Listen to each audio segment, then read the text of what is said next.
there are various hardships that we have to face in the wilderness. And last week we spent a lot of time talking about those things that come up in the wilderness, those things that we have to face in the wilderness, knowing that the world, once we get to the wilderness, our journey's not over. It's not a picnic once we're in the wilderness. It's not a picnic time. It's time to really hone in. Shalom. Come on. All right, so we're in the wilderness. All this stuff has happened to us. There's no water. There's no food. We're complaining. We want some water. We want some meat.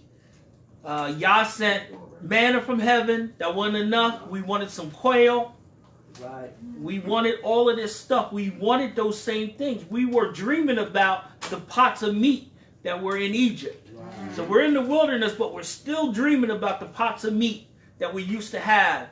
So, and just think about how bad this is. We're dreaming about captivity, and we're reminiscing about captivity. That's how bad and messed up our minds were, that we were back reminiscing about how good captivity was.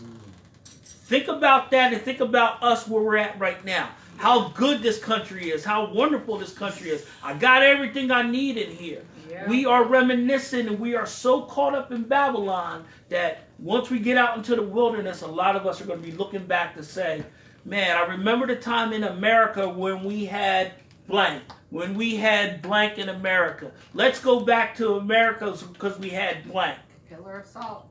Absolutely. The problem's going to be there's not going to be nothing to come back to, though. That's going to be the problem.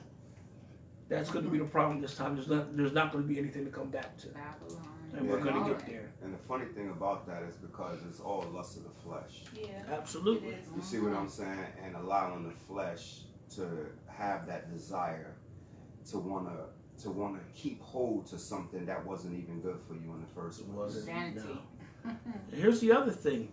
We got comfortable within our captivity. Yeah. Remember, we didn't get out of our comfort zone until we left Egypt. We were still in our comfort zone. And even though it doesn't make sense to say I was in captivity, but I was in comfort, that's what we were. We were used to it. That was our way of life. That's how we lived. Right? That's how we were used to live. And then when we got out of captivity, we weren't used to living like that. We didn't live like that. So then that became a hardship. That became a burden. And the first thing we thought about is how good we had it back then.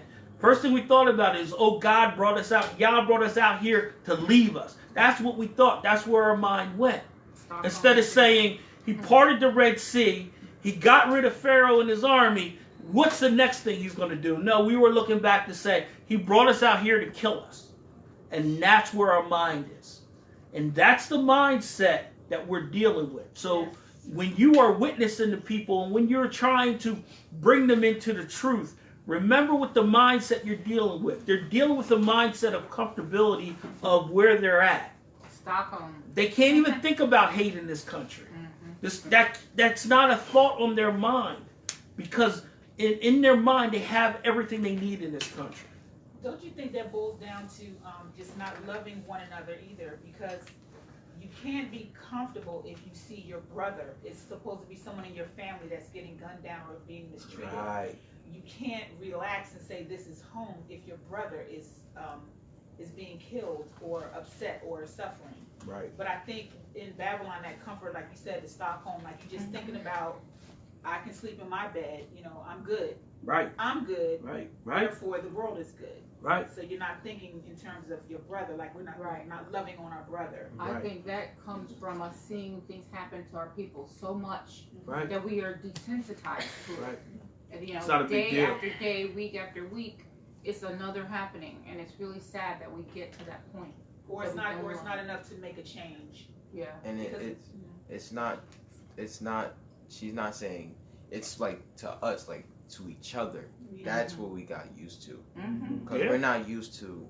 We're not like we're upset. We always fight for whites killing blacks, like white on black crime or white on Hebrew crime.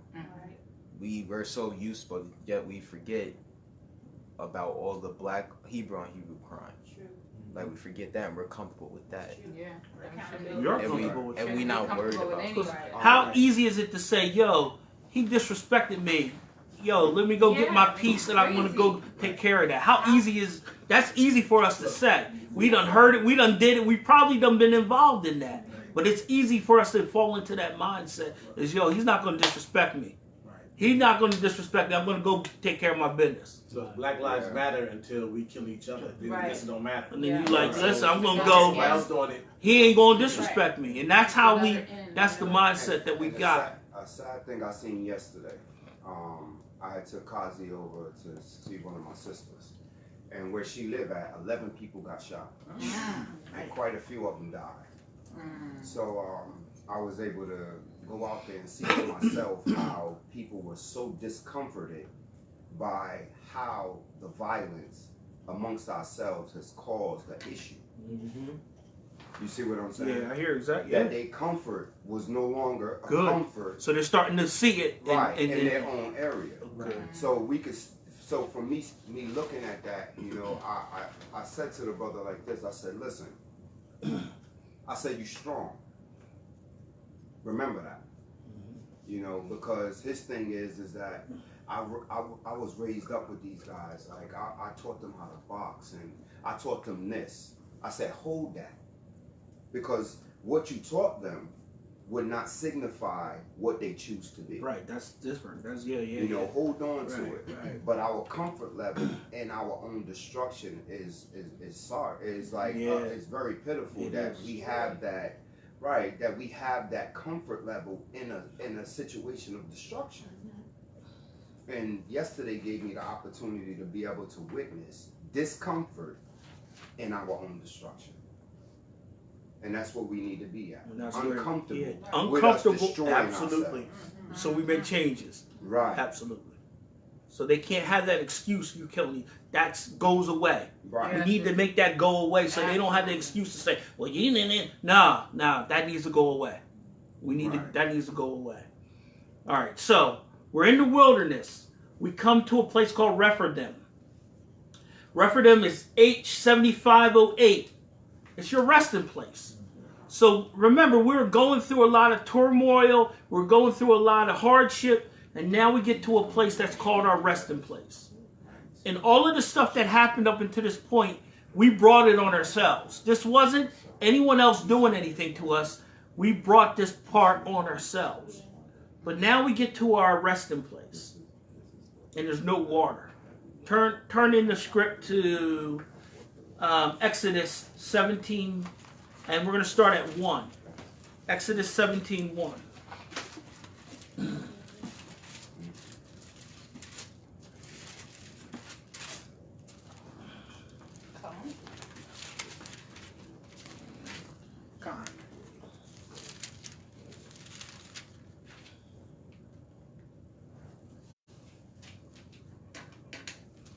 Right. We're going to look at this on a physical level, and we're going to look at it as a spiritual level. I want you to be able to see both. Who's reading for me? I can read it. Go ahead, Baruch. And all the congregation of the children of Israel journeyed from the wilderness of Sin after they journeyed according to the commandments of Yahuwah and pitched in Rephidim. Good, stop there. We went from sin, the thorny place. Remember, that word sin means thorny. We went from the thorny place to the resting place. Keep reading.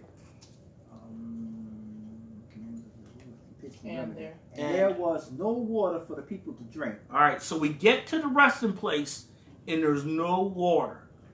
How are we going to behave at this point? Like Hebrews. Yes, keep reading for me. Wherefore the people did shied with Moses and said, give us water that we may drink. And Moses said unto them, why shy ye? Strive? Well, it's chide in this. Oh, it's chide. Why chide ye with me? Wherefore do you tempt Yahuwah? All right, so remember who Moses is. Remember who Moshe is. Who did Yah say he was going to make Moshe? Elohim. He's going to make him an Elohim. So if you're striving with Moshe, you're actually striving with Elohim, right? With Yah. You're actually striving with Yah. So Moses said, you're not really striving with me. Why do you strive with Yah? Why do you tempt him? Because he could destroy you like that. Why do you tempt him? Right, keep reading. And the people thirst there for water. And the people murmured against Moses and said, Wherefore is this that thou hast brought us up out of Egypt to kill us and our children and our cattle with thirst? So here we go again. You brought us out of Mitzrayim, you brought us out of Egypt just to kill us. That's what you did.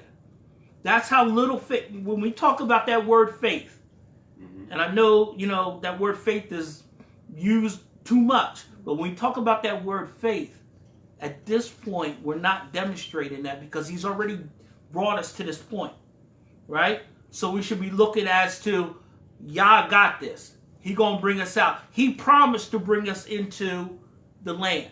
He promised.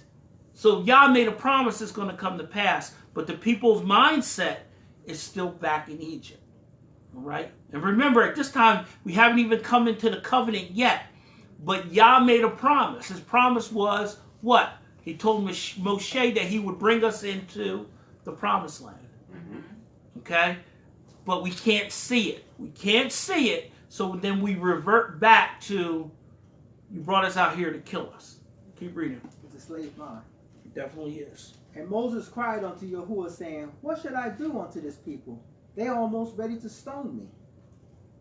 Keep going. And Yahuwah said unto Moses, Go on before the people, and take with thee of the elders of Israel, and thou rod wherewith thou smartest the river. Take it in thy hand and go. Stop there. All right, so he gives Moshe instruction, okay? Moshe is saying, listen, these people are getting ready to kill me because they're so upset they're getting ready to kill me. So he gives Moshe instruction. What are his instructions for Moses? Take the elders. Take the elders. Why do you And take your the elders rod. with you? And your rod. Because you're about to tell them something. Safety in numbers. Okay. Why would I take the elders with me? What do I need the elders for? You're going to Witnesses. instruct them or something. Huh? And Witnesses. Yeah. That's my leadership, right? Mm-hmm. I take the leadership with me. What else do I need to take in my hand? Rod. I have to have that rod in my hand. Why do I need the rod in my hand? Judgment. Judgment. What else? Correction. Right. Comfort. Right. That rod does it all, right? So I need that rod in my hand, constantly having that rod in my hand, right? What else? What else does he tell him? Does he tell him anything else? He tells us to do something to the river. Smoke the river. He said he's Smite going it. to take that rod that he smoked the river with. Right. Right. Yeah. What are we seeing here? What is he showing us here? The rod smites the river. What is he showing us? That It's right on. It's Go ahead. authority. Keep going. Keep going. You're there. Keep going. Give it to me. What is he showing us? that he separated the waters from waters. Okay. That Who he got has the power? good? Who got smited and the living waters came out of them? Yeshua. Yes. Right. Right. When they poked him in his side, what came out? Water and blood, right? Right. So he got smoked, and then the living waters came out. Right. He's showing them this picture. He's showing them the rod is smiting the waters, and then the water, they smite the waters, and then the water comes out. Shadow of what's to come. Yeah, it's just a shadow of what to come. All right, keep reading, Baruch. Did we get to 7 yet? No, not yet. We're on 6. Keep going. Before I will stand before thee, there upon the rock in Horeb. and thou shalt smite the rock, and there shall come out water out of it, Yeah. that thou people may drink. And Moses did so in the sight of the elders of Israel. So the rock, Higher than I. yep. You smite that rock. That rock is Yahushua, Right. and then the living waters comes out. Okay, that's what he's showing. Right. And now, when you think about this, why does he get upset when Moses smites the rock again?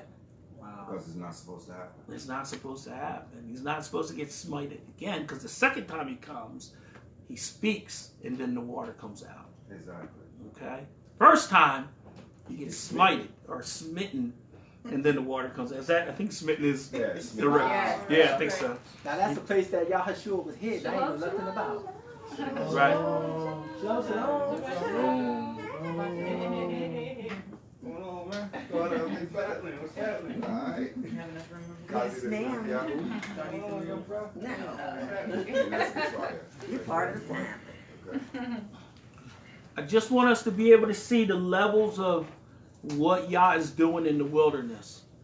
Because this is where he's showing his people. He's giving his people signs, and they're missing it. Moses is getting it. Moses gets it. But he's giving his people signs, and they're not seeing it. They're seeing the actual physical. All right? They never see the higher vision of what Yah is showing them. They only see the physical. Even when we get to the law, they only see the physical manifestation of the law. They never see what the law is supposed to do on the inside. This is why they can't get to that place where it says they didn't mix faith with the law. That's what that means, because they took the physical and it became a ritual. It became ritualistic. I'm doing this because Yah told me to do this. I'm not doing this to clean out my insides. Okay? Yeah, that's why it says the acts of the law you will not be justified. That's right. That's but right. by faith. That's right. You still have to have faith in what you're doing, or faith in Yah in what you're doing. Right. Because if you don't, you could do the acts of the law all day, and you won't be any better than you were when you started. All right? And that's what we have to realize when we're doing this. What are we doing this for? What is this doing for us? How is this cleansing us up? How is this bringing us closer to the Most High? You've got to keep those things in mind when you're doing acts of the law. It's not law only. It's law plus faith. Law plus the testimony. You have to have both. You have to have that testimony in. The testimony of Yahushua. And what's the testimony of Yahushua? What is his testimony? He gives us salvation. But what is his testimony? Meaning, what is he known? What is his acts? Think about all of the things that Yahushua did. He healed people, right? Oh, yeah. Reconciliation. Yeah, he shed his blood, right? These are all his testimonies. He kept the law. This is the testimony of Yahushua. That's why it's the law plus the testimony. You have to have that testimony part. He was filled with the Spirit. Oh, you need all of that. You need both sides of it. Right. Having one side of it is not going to get you where you need to go. All right, so the heart has to be circumcised? the heart has to be circumcised, right? And they could have kept the law for 1,000 years, this group of people. I'm talking about this group of people. We know they all got killed off before they went into the promised land. So this group of people could have kept the law for 1,000 years and been no closer to Yah. That's how far they were from Yah. And that's why Yah had no choice but to kill them off before they could go into the promised land. Because that generation was not going to get it. It was not for that generation. And it's a shame, but that's what it was. It was not for that generation. And I'm sorry I have to include Moses into that number. Right. But see, that generation represented the carnality of Israel. Absolutely. And we were still tainted by who? By Israel. We were still tainted by Egypt. Yeah, by and by the Mitzrayim. gods. Yeah, we were still tainted. Because our minds didn't change. There's all but, what, 2 or 3 people, right? That actually were able. I think 2. Caleb and Joshua. Right. All except for 2 people. Yeah, because everybody else was like young. So think of that. You have to really think of that when Yah is sending down judgment. He'll kill who he has to kill off. Like, that's where it's not a respecter of persons. That's where he's not a respecter of persons. If you're not doing the job, you don't qualify. You know, you don't meet that bar, you're not ready to pass under the rod, you can't qualify. Be done with. And he won't feel any type of way about killing the people off that he needs to kill off to get there. And even if you living in righteousness at that time, because just like before when Noah was building the ark, like all the people before him, it wasn't just the evil people that was around, it was, Yah's people too. And they all had to die before the ark could take off and go too. Right. Yeah, so that judgment affects everyone. The bottom line is that it's going to affect everyone. Yeah, because that's what the promise of Methuselah was, that once he dies, death cometh. Right. So as soon as Methuselah died, then the flood was able to come. But do we see any righteous at the time of Noah? Are there any righteous people other than the 8 that went? Yes. Yeah, but all of those ones They all died died off. off. They all died off. He most high, yeah, they all He died let off. that So they had to go generation through that. Yeah. die off. Yeah, he let that generation. That's why it was die off. 120 years. I mean, yeah, 120 years because they all had to die first because they couldn't So he didn't go into kill that judgment. Oh, they He died killed them with natural. flood. He Mhm. Natural died death. natural. Yeah, Yeah, they died. exactly. So you have to go through that. Yeah. And then he let Noah preach to them for that 120 years Yeah. to get them right, and they still ain't Still worked it didn't. out. So now we're minding our own business in the wilderness. We have our own issues in the wilderness. We're minding our own business. Here it comes. And then here they come. Here comes Amalek. We're minding our own business. We are almost 3 months in to being in the wilderness. And then Amalek comes. Amalek is H6002, dweller in the valley. Let's think about that. Mm-hmm. He is the grandson of Esau. All right. He's the dweller of the valley, or the dweller in the valley. He's the one that dwells in the low place. Okay. He's the one that dwells in the low place. Amalek is going to come. And when I was preparing this lesson and I was looking at this lesson, I always pictured it as we leave Babylon, right? Mm-hmm. And then, which is America, and then America comes after us. But now I have a different picture of it. Now I'm picturing it differently because once we leave Babylon, Babylon gets what? Destroyed. They're not coming after anyone. Someone else has to come after us when we're in the land or we're approaching the land. Who are the people that would have a stake in the game that would not want us to reach the land? Who are the people who would stop us from wanting to reach The small hats. Esau is the end of the world and Jacob's is They the are beginning. people that would say, they're coming, they're in the wilderness, we have to stop them. We have to cut them off. We can't let them reach the land. We can't let them reach the land. We have to cut them off from the land. So now I'm viewing it as Babylon's destroyed, we're in the wilderness, and now these people come to preserve their stolen birthright.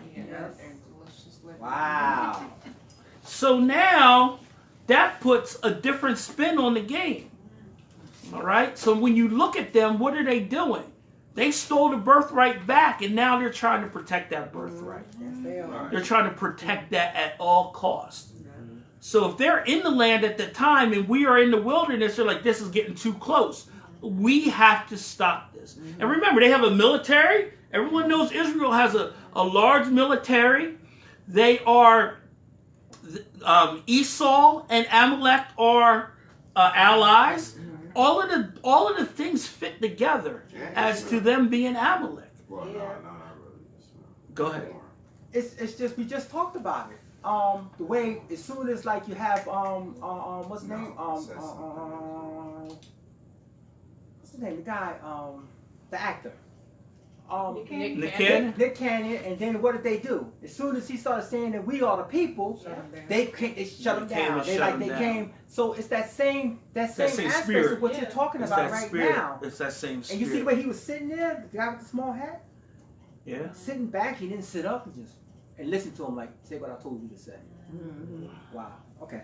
Yeah, but it's the same thing. Is Esau encamped around about every ghetto. Yeah. Absolutely. follow Team. Right. They own everything in Yeah. the ghetto. Absolutely. They keep their eyes on They you. keep right it, next and to that's them what's everywhere. happening. Everywhere. They believe me, they're seeing what's happening with this awakening, Mm-hmm. and they're doing everything they can to stop the awakening. But they can't. But just think about how much more urgent they're going to be Yes. if we're in the wilderness. Like, yeah. The urgency is going to be a multitude of people in the wilderness. Think about how urgent they're going to be. We got to stop this. We're losing our grip. We got to stop this. And they got all the money to pay for all the Right. whatever military they. Right.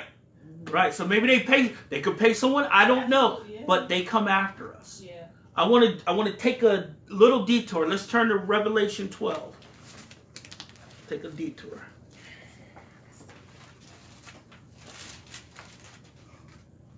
So so crazy you bring that up now and after Nick Cannon, when we can put that two together, that they're going to be the people that.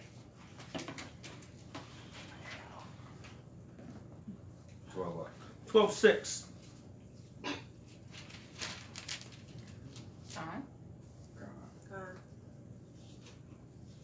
And the woman fled into the wilderness, where she hath a place prepared of Elohim, that they should feed her there 1,260 days. Keep going. And there was war in heaven. Michael and his angels fought against the dragon, and the dragon fought and his angels, and prevailed not. Neither was their place found any more in heaven. And the great dragon was cast out, that old serpent called the devil, and Hasatan, which deceived the whole world. He was cast out into the earth, and his angels were cast out with him. And I heard a loud voice saying in heaven, Now is come salvation and strength, and the kingdom of our Elohim, and the power of our Mashiach. For the accuser of the brethren is cast down, which accused them before Elohim day and night. All right, stop there. So, the woman is in the wilderness, and the dragon comes after the woman in the wilderness. So this is the picture that we're seeing. And when we talk about the synagogue of Satan, when we talk Revelations 2:9 and 3:9, and we talk about the synagogue of Satan, we are talking about those perpetrators. It's those same perpetrators. So the dragon comes after the people within the wilderness. So the woman is Israel. Yeah. The woman is Israel. Yep. Here's another part of this. Okay. Kelly, y'all skip to... What about 11? Skip. Yeah, go. Yeah, just read all the way through to 17. Okay. And they overcame him by the word of the Lamb. By the blood of the Lamb, and the word of their testimony. Yes. And they loved not their lives unto the death. Therefore rejoice ye heavens, and ye that dwell in them. Woe to the inhabitants of the earth and of the sea, for Hasatan is come down unto you, having great wrath, because he knoweth that he hath but a short time. And when the dragon saw that he was cast unto the earth, he persecuted the woman which brought forth the man-child. And the woman was given 2 wings of a great eagle, that she might fly into the wilderness, into her place, where she is nourished for a time, and a time, and times, and half a time, from the face of the serpent. All right, stop there. So that's the same amount of time. That's that 3.5 years. That's that 3.5 years that we're going to be protected from the face of the serpent. All right, but he's not going to be satisfied with that. Keep reading. And the serpent cast out of his mouth water as a flood after the woman, that he might cause her to be carried away of the flood. So out of his mouth comes a flood. And when we talk about water, water could be a multitude of people. Water could be doctrine. Okay? Water could be those things that he spews out of his mouth to get rid of the people in the wilderness. Also, Confusion, destruction. Yep. Demons and devils. Yep. Keep reading. And the earth helped the woman, and the earth opened her mouth and swallowed up the flood which the dragon cast out of his mouth. All right, so the earth helped the woman. When we talk about what we're made of what? Earth. We're made of earth. So the earth helped the woman by swallowing up swallowing up the flood. I don't know how it's going to happen, but somebody's going to come after us in the wilderness, and they're going to want to destroy us in the wilderness, and something miraculous is going to happen to preserve us. Something miraculous will happen to preserve us. Keep reading, Kelly. And the dragon was wroth with the woman, and went to make war with the remnant of her seed. He says, I can't get to the woman. They're not all in the wilderness, so I got to get the remnant. Whoever's left, I'm going after those folks. I can't get to the woman. I put my flood out. The flood was swallowed up. Can't get to the woman. I got to get the remnant of the seed. I can't get to her. She's protected. She's in a place where I can't get her. Keep going, people. So we're in the garden. And the remnant of her seed is the ones which keep the commandments of Elohim, and have the testimony of Hamashiach. That's what I was talking about earlier. Keeping the commandments and the testimony of the Messiah. You need both. You have to have both of those things. Those are the people in the wilderness.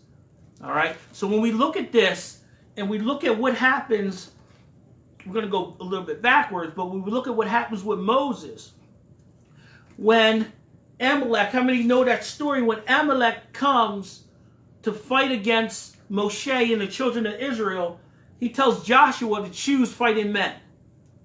What does that mean? Not every man's a fighting man. That's what that means. Absolutely. Not every man is a fighting man. Everyone has their role. He said, choose out of these men, because Joshua knew who the fighting men were. So all the men didn't go. Only the fighting men were the men that went. Moses stood on the hill with he had the rod in his hand. And as long as his hands were up, they won. right. But think about that rod. As long as the rod was up, as long as that judgment, as long as those commandments, as long as that testimony of Mashiach was held up, we prevailed over our enemies. Wow. And when we fell, they started to prevail over us. But as long as that rod is raised in the air, that's that standard. When the enemy sends a flood against you, the Most High will raise a standard against it. All right. So now he gets two of his buddies, Aaron on one side, Hur on the other side. And what did they do for Moses? They held his arms up. His brothers held his arms up until they did what? Prevail. Now, we're going to read a little bit about Amalek and what we should do to Amalek. I want you to turn to, give me 1 second. And just to add what you're saying, when you said about earlier, why was he taking those guys? I mean, we said for a witness, but they were also there to hold him up. That's right. Keep his arm up, because he said take that rod. So he knew he was going to need that support. Depend on his brothers, right? He got tired. His brothers were right there to hold him up. That's why, like you have little Mike mentioned, that brothers, killing brothers at this time, and then we having this conversation. We should be holding, right? Absolutely. That's what we should be doing to each other, holding each other up. So when we go through, it's not, and that's what that community does. When one of them go through, they all go through, and they all go to that person's defense, and that's something that we haven't grasped a hold of yet. When one person is hurting, then we're all hurt, and then we all go to the defense of that person. That's how it needs to be. I want you to turn to Exodus 17:13.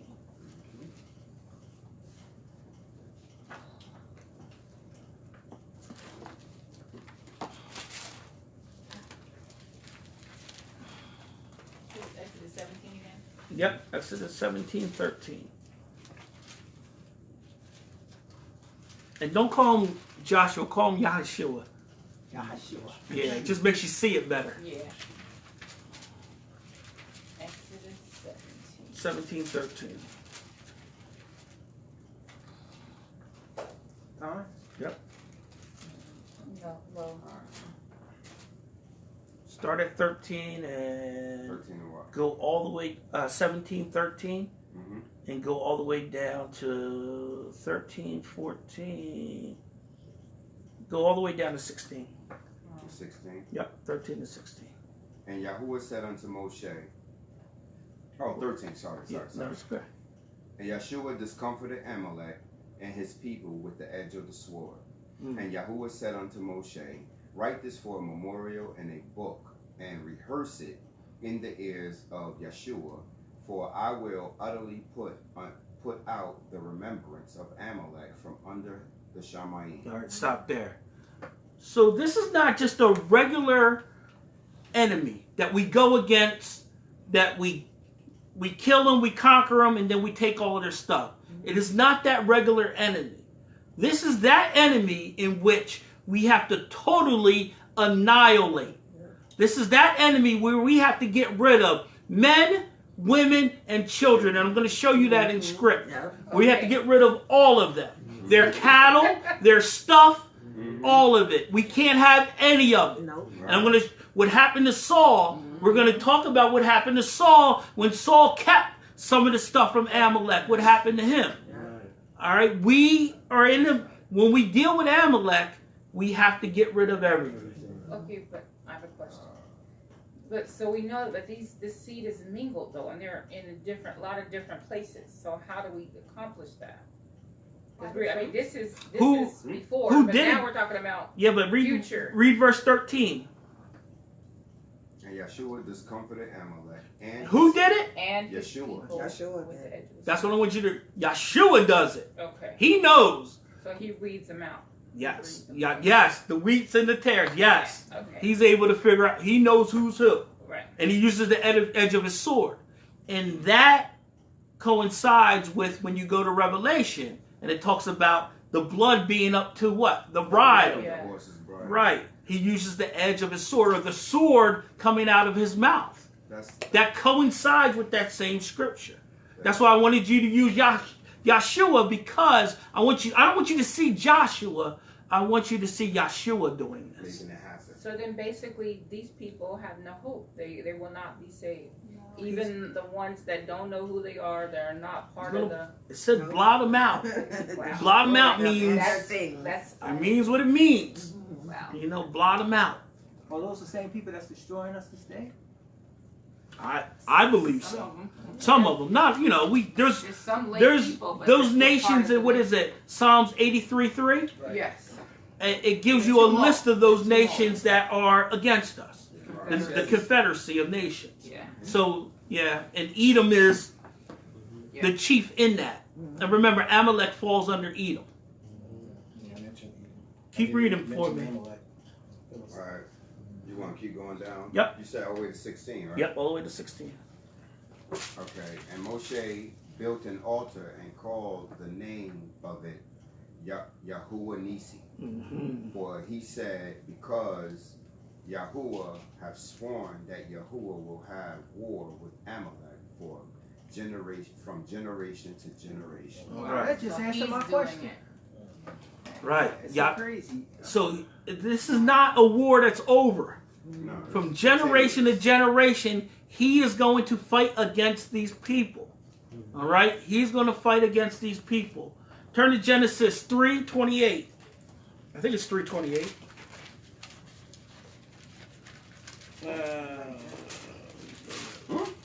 No, there's no 28. 228. 3:15. Sorry, Genesis 3:15. Ready? Come. Um, And I will put enmity between thee and the woman, and between thy seed and her seed, and it shall bruise thy head, bruise thy head, and thou shalt bruise his heel. Here it is. Here it is. It's the original thing that he promised. That he put enmity between those two seeds. So when Nick Cannon says to the rabbi, why is there division between the Jewish and the Hebrews or the blacks? Why is there enmity? Why is there a division? This division was put there in Genesis 3:15. right. And there'll always be enmity between those two seeds. the original curse. It's after the fall. Right. There will always be enmity between those two seeds. It also is speaking again to the seed that they're from, that they're born from. Right. It always goes back there. It goes back to that same seed. So he's telling you who the serpent seed is. He's telling you who it is. But we don't believe that though. He's telling you. He said he's going to blot these people out. Just think about how significant that is. He's going to blot them out from under heaven. Like, I'm serious. Like, really. Just wipe them out. He doesn't want nothing to exist. Not one dime of theirs to exist and to be there. He doesn't want any of that. All of that gone. Go ahead. So is it just the Amalekites? Because I know the Amalekites are Edomites, but it's just the Amalekites. Well, Utterly. he does say, what does he say about Edom now? I know he hates them, but He says he hates them. Mhm. And he says that there was no place for what for Edom? for Esau. They have no. There was no place for repentance found. Even though he sought repentance with crying and weeping, there's no place of repentance. Okay. So I believe Esau has a similar fate to Amalek.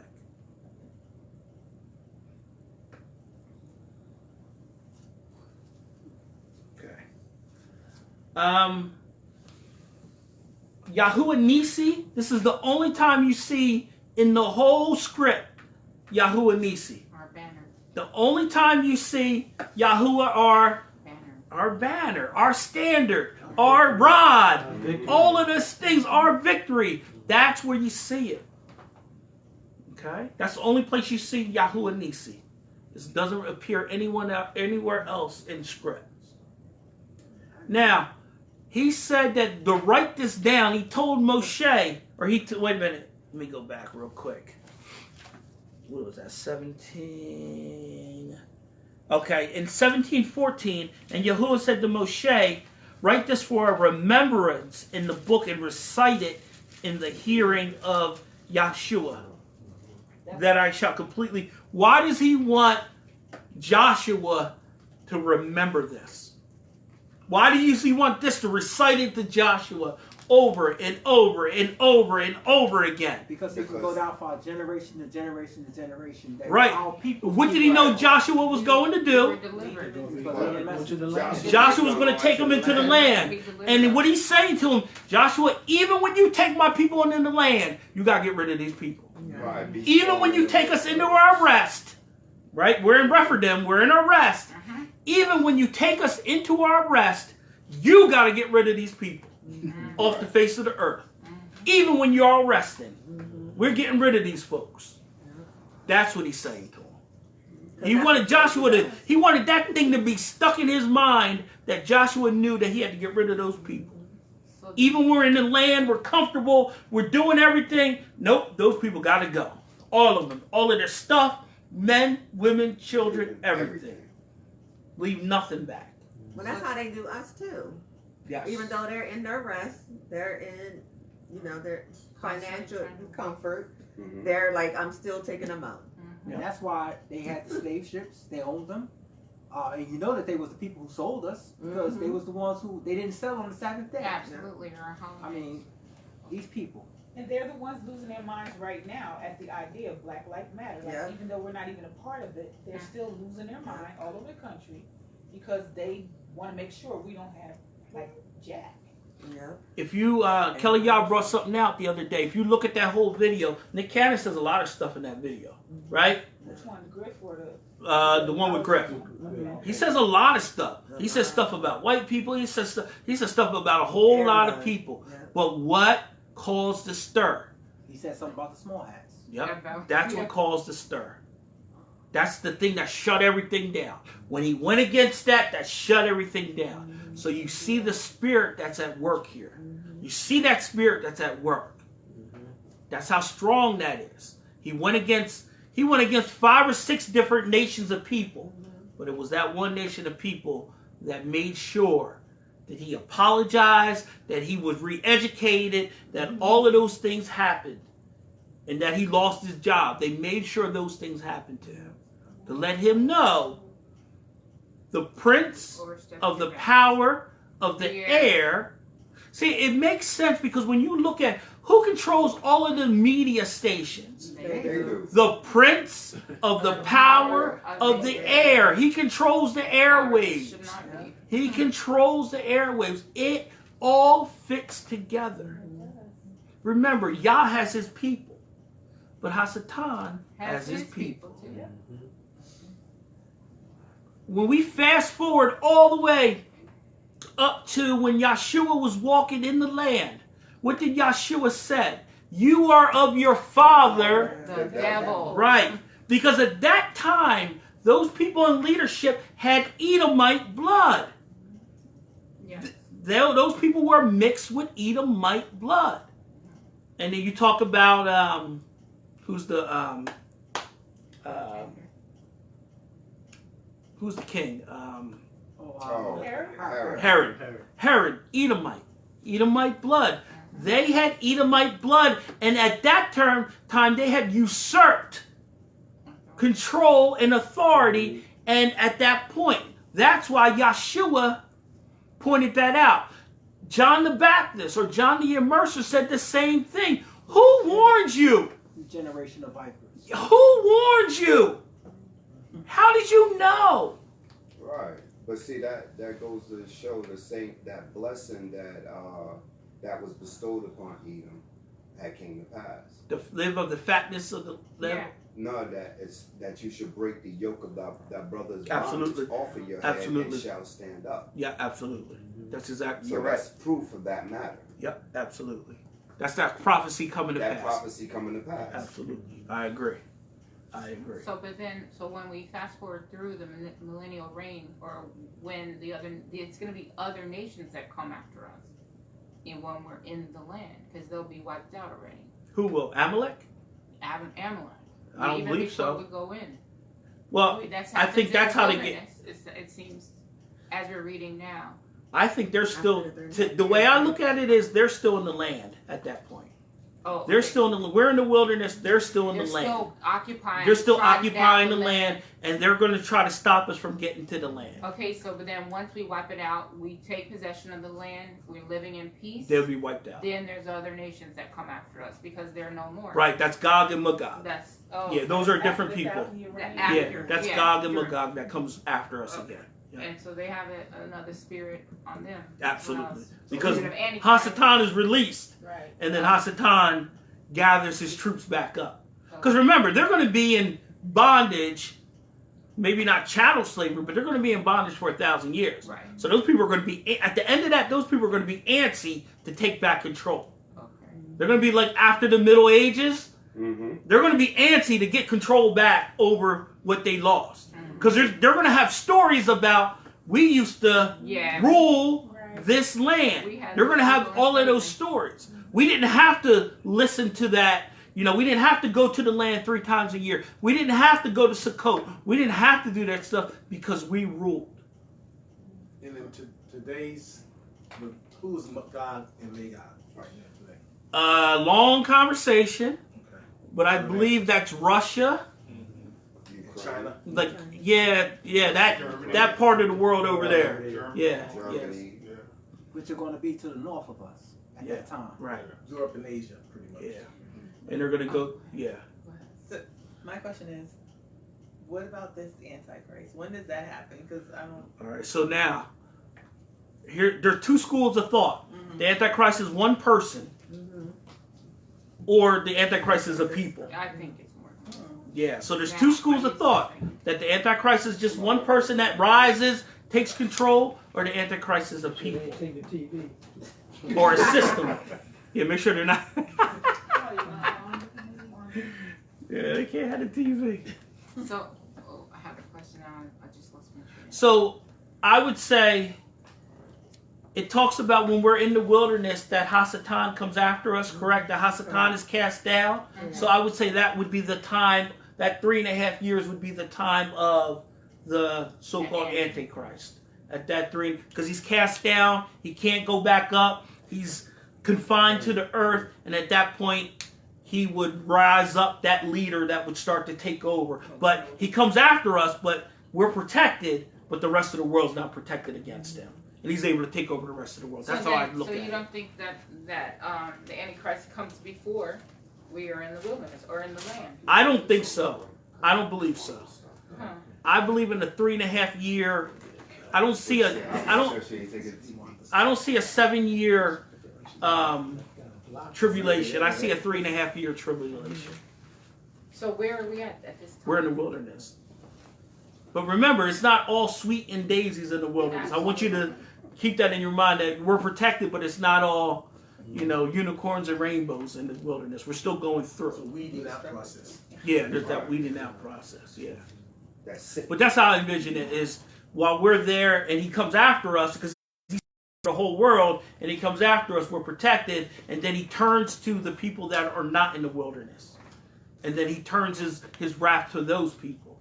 And then when you look at the 2 witnesses, what happens to the 2 witnesses? They get overcome, right?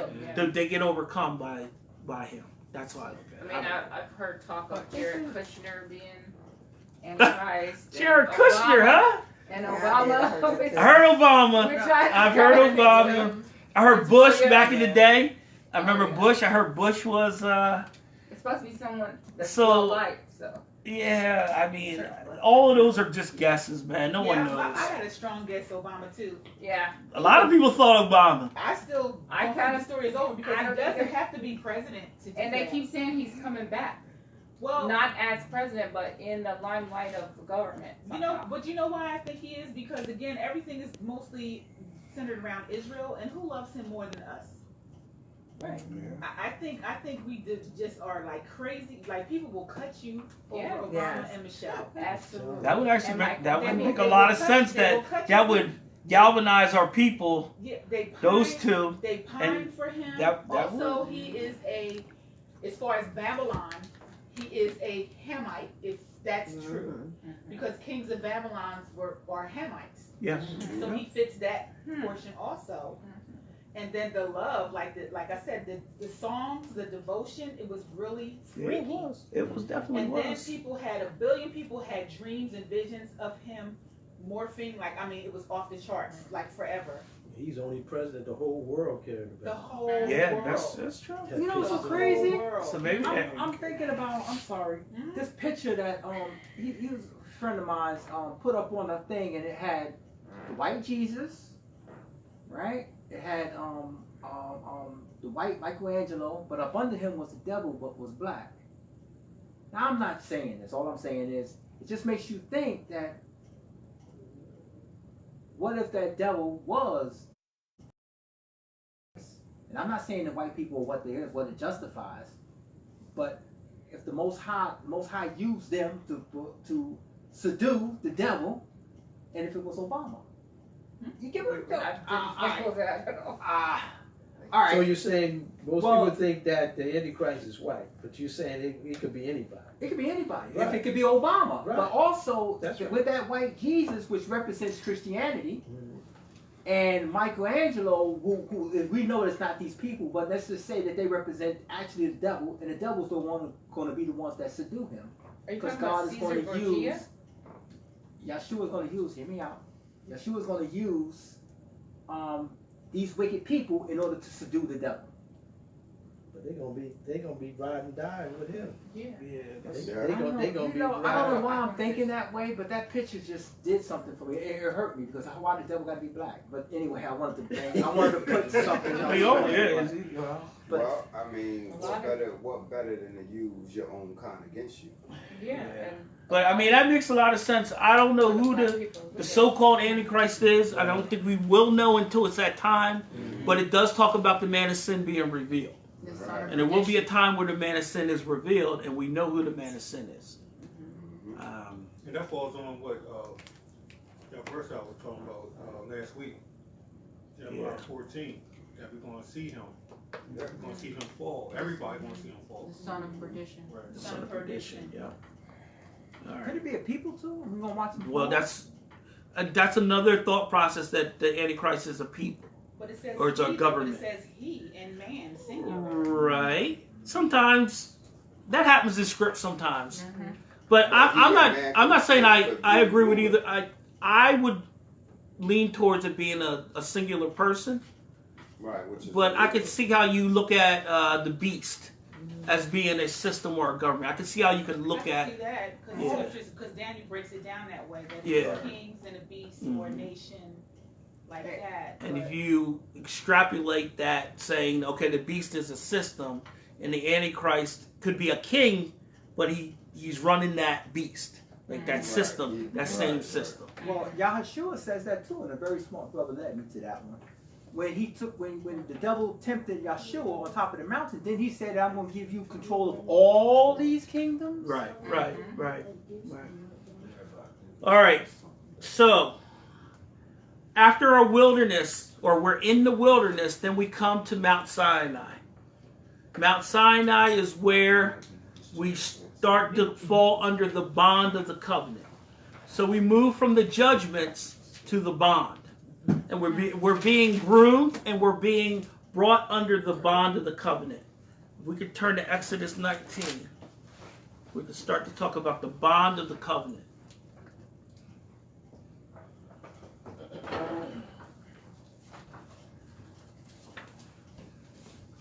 The number 3 is key in this portion. The number 3 is key in this portion.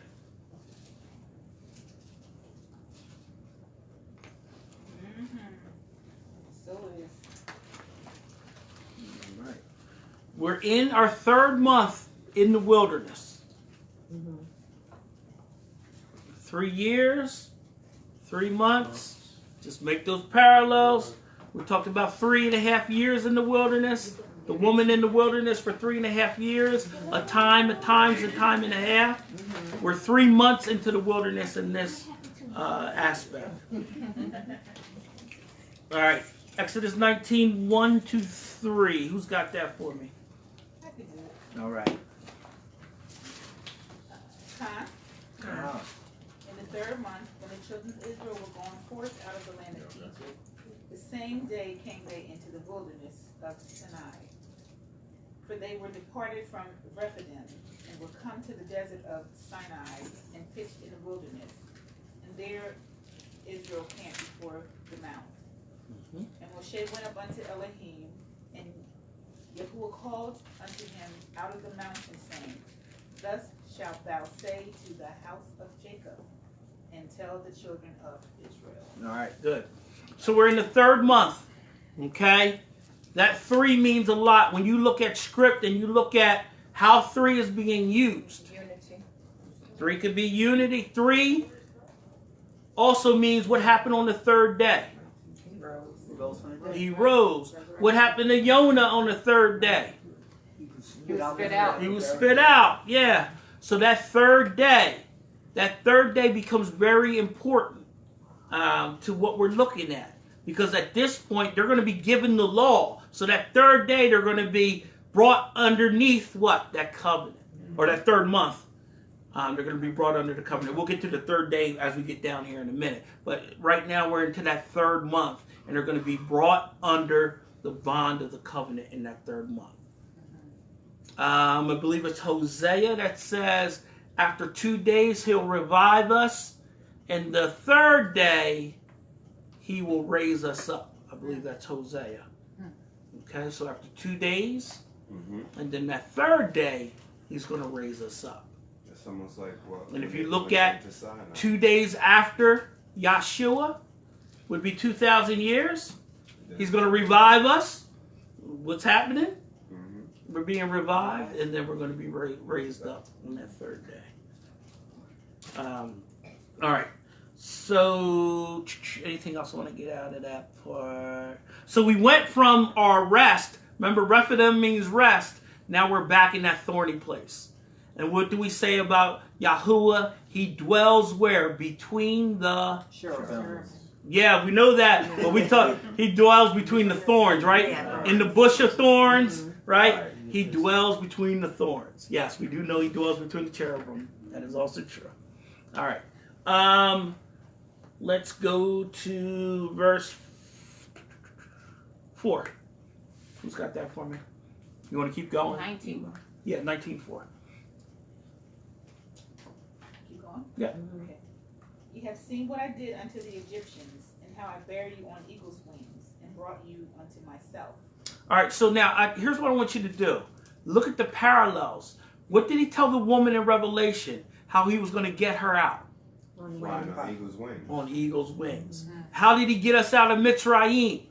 On eagle's wings. So I want you to make that parallel, because remember, those things that happen will happen again. All right, so he's making that same parallel so you can hear that same language. All right? He bared us up on eagle's wings. The woman in Revelation that's in the woman that's in trouble in Revelation, he bears her up on eagle's wings. Okay, to get her out And of now that. the symbol of this country is the eagle wings. And I'm just reaching. That's all right. That's all right. It just makes sense to my mind. Like they're going to give us great possessions when we leave, and this is the eagle, and the eagle going to give us what they owe to us. All of it. Give it to them. Verse 5. Now therefore, if ye will obey my voice indeed, and keep my covenant, then ye shall be a peculiar treasure unto me above all people, for all the earth is mine. All right, so now he's starting to lay out his covenant for them. He's starting to lay out his covenant. And his covenant begins with the word if. If you. So when you start a statement with if, what does that mean? Conditional. It's conditional. It's conditional. If my people who are Right. called by my name. Right. It's a conditional covenant. If they remember themselves. Right. Right. There's always a choice. There's a condition. Yeah. He doesn't just say, I'm going to give it all to you. Yeah. He says, if you do, Then I'll do. then I'll do. Christianity teaches Conditional unconditional love. love. Absolutely. Total conflict. Yeah. Everything No is conditional. Yeah. He can't take a people that refuse to obey him and take that same people and put them in the land, in control. He can't do all of that. That's Yeah, why it doesn't make any that sense. can't be- That's why this all has to be conditional. That's why it says when he comes back, he's coming back for a people without a what and a what. Spot or wrinkle. Right. He's coming back for this people. He's coming back for those people without a spot or a wrinkle. And when they say that you can't live without sinning, that is untrue. Lie. You may sin, but you can repent and turn from your sins and not do it anymore. Right. You can get definitely tired do of that. sinning and stop doing it. And kind of the difference is they're talking about a sinless life and versus a righteous life. Yeah. Exactly. Yeah. Right. Yeah, Because absolutely. righteous, it's, Doesn't mean perfect. No. it doesn't, but it's like living within the covenant. Absolutely. That's what a righteous life is. Absolutely. And we that's what he's see looking for. Perfect in scripture meaning maturity. Mature, not complete. Perfect the way Webster Exactly. says. So make a No one can be perfect. No, not asking you to be perfect. So that's what, if you were expected to be perfect, you wouldn't have an advocate with the Father. You have an advocate with the Father because you're not going to live perfectly and you're going to have to use that advocate. Right. But when you turn from, what did David do? When David sinned with Bathsheba, right? Did he repeat that sin again? No, he turned from that sin. He was done. He was done at that point. But what we do is we do a sin, and then we don't do it for a little while, then we do it again. Then we don't do it for a little while, then we do it again. We don't turn from that sin. I think a perfect example is you have to think about lust. Because lust is one of the main things that the tribe of Judah falls apart about. I agree. And that's why when you go with Judah and turn Tamar, he went in on his son's Wife. dead wife's, two of his sons. Right. Right, he went on and wound up having twins by her.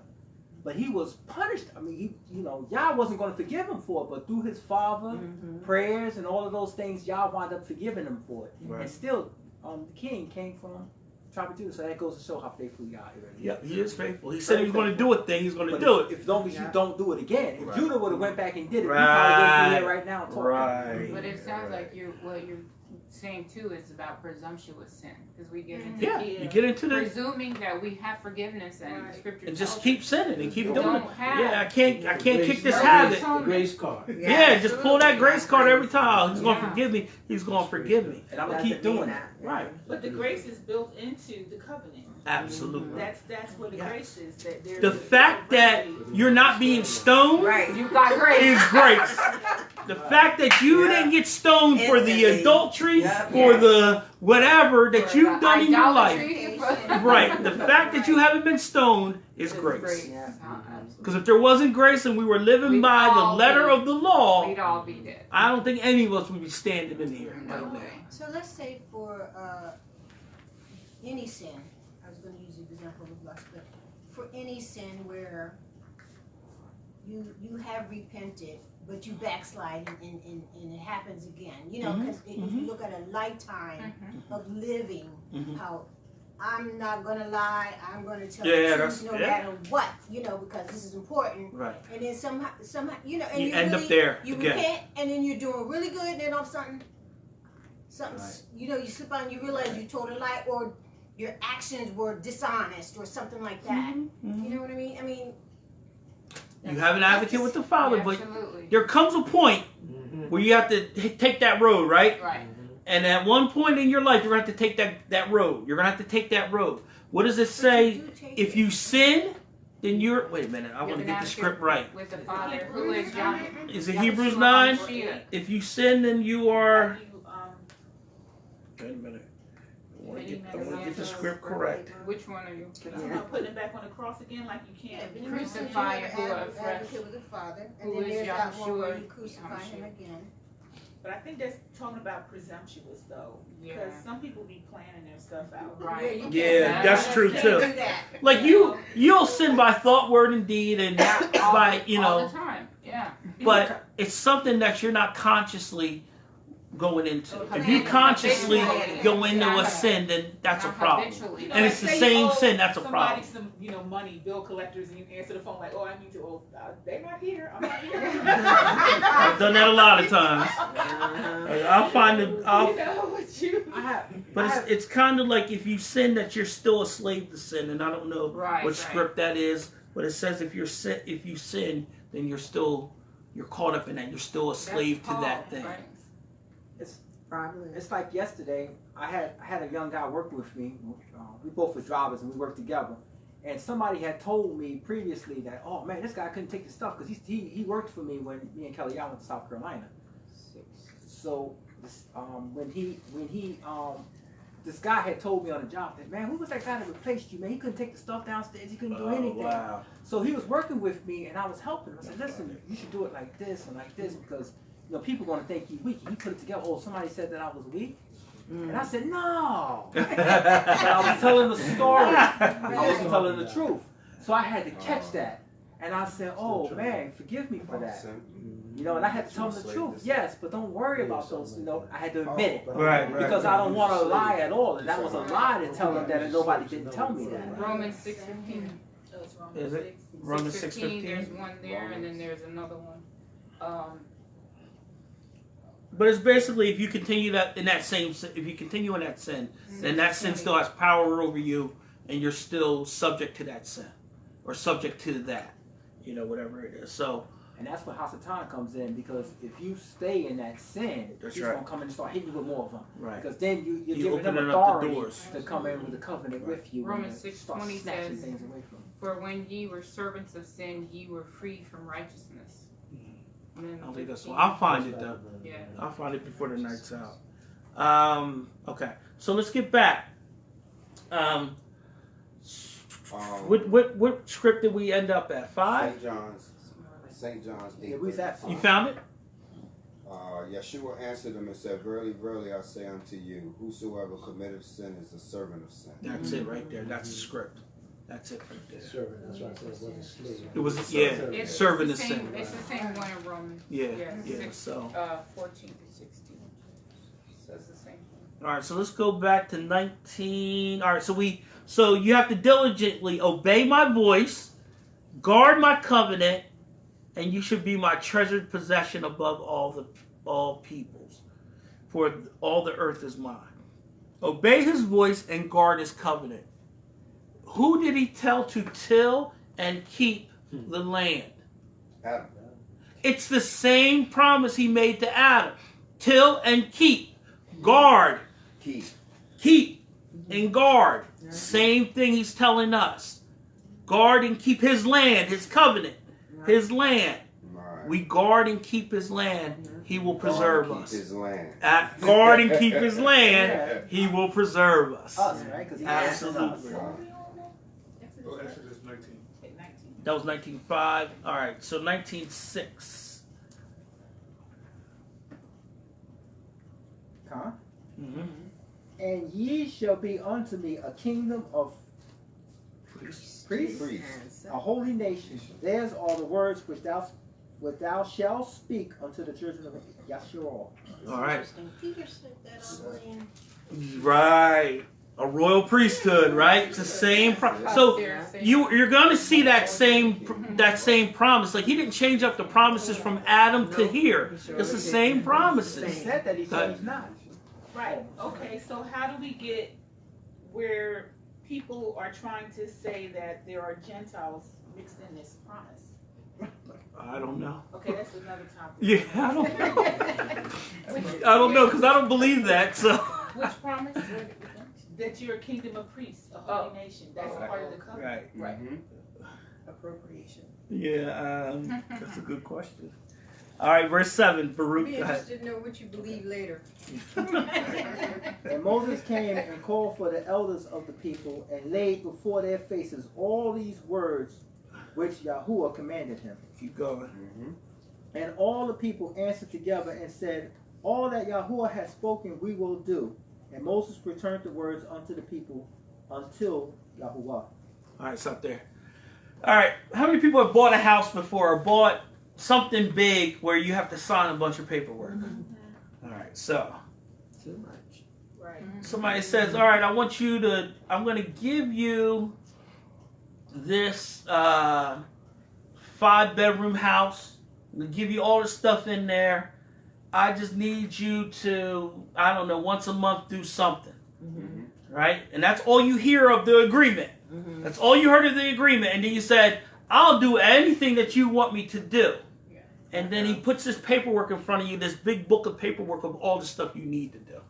It's kind of like what the children of Israel did. We'll do all, they only heard a portion of what the Most High said. Yes. Keep my covenant, listen to my voice and do these things. They only heard a portion and they agreed to everything.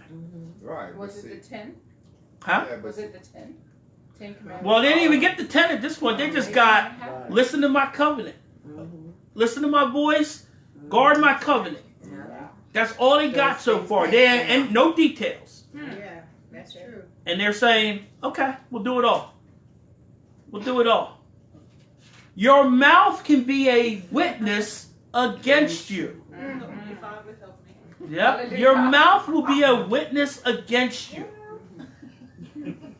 We just set it up. We just set everything up that we have to do everything that's, not that we wouldn't have to do it, but without even knowing what the covenant is. We've already said, we've already agreed to it.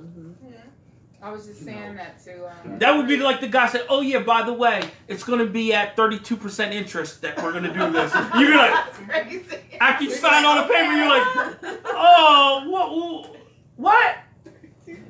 And now, there used to be a saying that, what does it go about your mouth and your butt? Don't write a check that you're... Check that your butt, check your cash. That's what you did. That's what you did. So I just thought it was interesting that they agreed to everything and they only got like the headline. They got the headline and they say, we'll do it.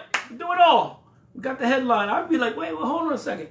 Wait a minute, with the covenant. Tell me more about that. Yeah, tell me a little bit more about that covenant. Give me a little. Give me a little. We're talking about what happened in 2007 when everything crashed. Everybody lost their houses. Yeah, because they signed. They were doing the what is that? Those loans. The loans with the closed interest rate document. that fluctuates. Yeah. So it would be like at 4%, and then by the end of the loan, it's 7, 8, 9%, and your payment done went up like $1,500 or something, and now you can't pay it. Yeah, that's what they did. Yeah, that's how they drew us in to sign these bad loans. That's how they drew us in. Say, oh yeah, for the first 5 years it'll be 4%, and then after that it just goes through the roof. You could refinance before. That's what that's what you hope to do, but not everyone was able to. And a lot of people lost their homes. Okay, where did we stop here? 9. Go ahead and read. And Yahuwah said unto Moses, Lo, I come unto ye in thick cloud, that the people may hear when I speak with thee, and believe thee forever. And Moses told the words of the people unto Yahuwah. All right, keep going. And Yahuwah said unto Moses, Go unto the people and sacrifice them today and tomorrow, and let them wash their clothes. All right, so more directions, more instructions before we can be brought under the bond of the covenant. Right? So Yahuwah called from the mountain. So he called us. He gave us conditions of the promise. The people did what? Agreed. And then he appeared. And then he said that we need to sanctify ourselves. We need to wash our garments. If you go to Revelation, it talks about people that made their garments clean. Yep. Same thing. It's the same story. Right. It's the same story. So before they could approach the Most High, they had to wash their clothes. They had to sanctify themselves. Does that mean that they're not telling lies anymore? They're This, I think it's a physical It is- act of it's- washing their clothes. Right. But it means, Gotta come correct. yes, it's the same thing. It's the same parallel of what the spiritual thing is. But it was a physical representation. Go wash your clothes. Yeah. And that's why the priests had certain ways they had to dress, and they couldn't come sweaty before the Most High. No. They had to have clean garments and undergarments. Right. Everything was important. Keep going. And he raised against the third day. For the third day, Yahuwah will come down in the sight of the people on Mount Sinai. Sinai. And thou shalt Oh, set stop there. Wait a minute. What day is he coming down? the third day. Third day. Wait a minute. Hold on a second. So he's coming down on that third day. That third day, He gonna his ride. presence is what? Revealed. He reveals his presence on that third day. That's when he reveals himself. Uh-oh. Is that him coming? Yeah. Prayer time. Yep, you better be. Yeah. So the third day now is important. On that third day, you wash yourself, you sanctify yourself, you get ready. You are that bride getting ready for who? For the bridegroom to come. And you don't know exactly when the bridegroom's going to come. Sometime on that third day, the bridegroom's going to come for his bride. But if you don't hear the knocking, then you're going to miss it. Yeah. Same thing. On the third day, you prepare yourself, sanctify yourself, and then on the third day, his presence comes. Right, and if that candle's not lit. Yeah, you better If have that some candle's oil. not lit, if there's no oil in the your lamp, Right. you are in trouble. And that's parallel to, to your clothes not being washed. It's a parallel to not having the anointed or your clothes not being washed. You're not prepared. If your clothes are not washed, then you cannot withstand the presence of the Most High. Yeah, because somebody that slipped in the wedding that was not Supposed to, they and was they asked, raggedy. Right, and what they do, Like, they were- here? they were cast out. Yes. Right. Right. They were cast out. They couldn't be there with the bridegroom. And All it's like, I'm the door of the sheepfold, and if any come in another way, he's a thief and a Thief robber. and a robber. You came up another way other than the one way. Right? Keep reading, Baruch. You're doing a good job. And thou shalt set bounds unto the people round about, saying, Take heed to yourself, that you not up unto the mount, or touch the borders of it. Whosoever touches the mount shall be surely put to death. All right, so here we go. Even with washing clothes, even with as pure as you can get yourself, you cannot touch them. You can't even approach the Most High. Out of order. You still can't approach the Most High. There's only, he's going to tell you who can approach him, but it may not be you. Right. So that's the separation of the outer court, the holy place, and then the Holy of Holies, Yeah. which only a select few can enter into the Holy of Holies. Alive. So where Moses was going, even though they had a tabernacle with a Holy of Holies, this was the real Holy of Holies where Moses went. Right. So why did Moses have to be a Levite? Because he entered in the presence of the Most High. That's why it made sense that Moses was a Levite. And even though that he didn't do the Levitical things that Aaron did, he was still a priest. Right. He was still a priest because he even went deeper than Aaron was able to go. He was in the presence of the Most High. He was taught by the Most High. Aaron didn't get that blessing. Even though Aaron was a priest, highly esteemed, he didn't get that blessing. Does that go back to he seen the fire on the mount? It goes back to that. He seen his calling. Absolutely. He inclined himself to the Most High. And when he did that, then he's able to be in the Most High's presence. All right? Separation of the Holy of Holies. There will be people that can come into the presence of Yah and see him. There will also be a people who have to stand at the bottom of the mountain. This separation is within Israel. Okay? Talks about the greatest and the least in the kingdom. There are going to be people of varying blessings, varying glory, right? There are going to be levels. There are going to be some Moses, some Elijahs, some John the Baptist. Some doorkeepers. Right, and there are gonna be some people that aren't that. Okay, and there are gonna be levels. And that's what this is. This is showing you that even within Israel there's separation. There's separation of who can approach where and who can go where. Divine order. With the cherubim and shit. Right.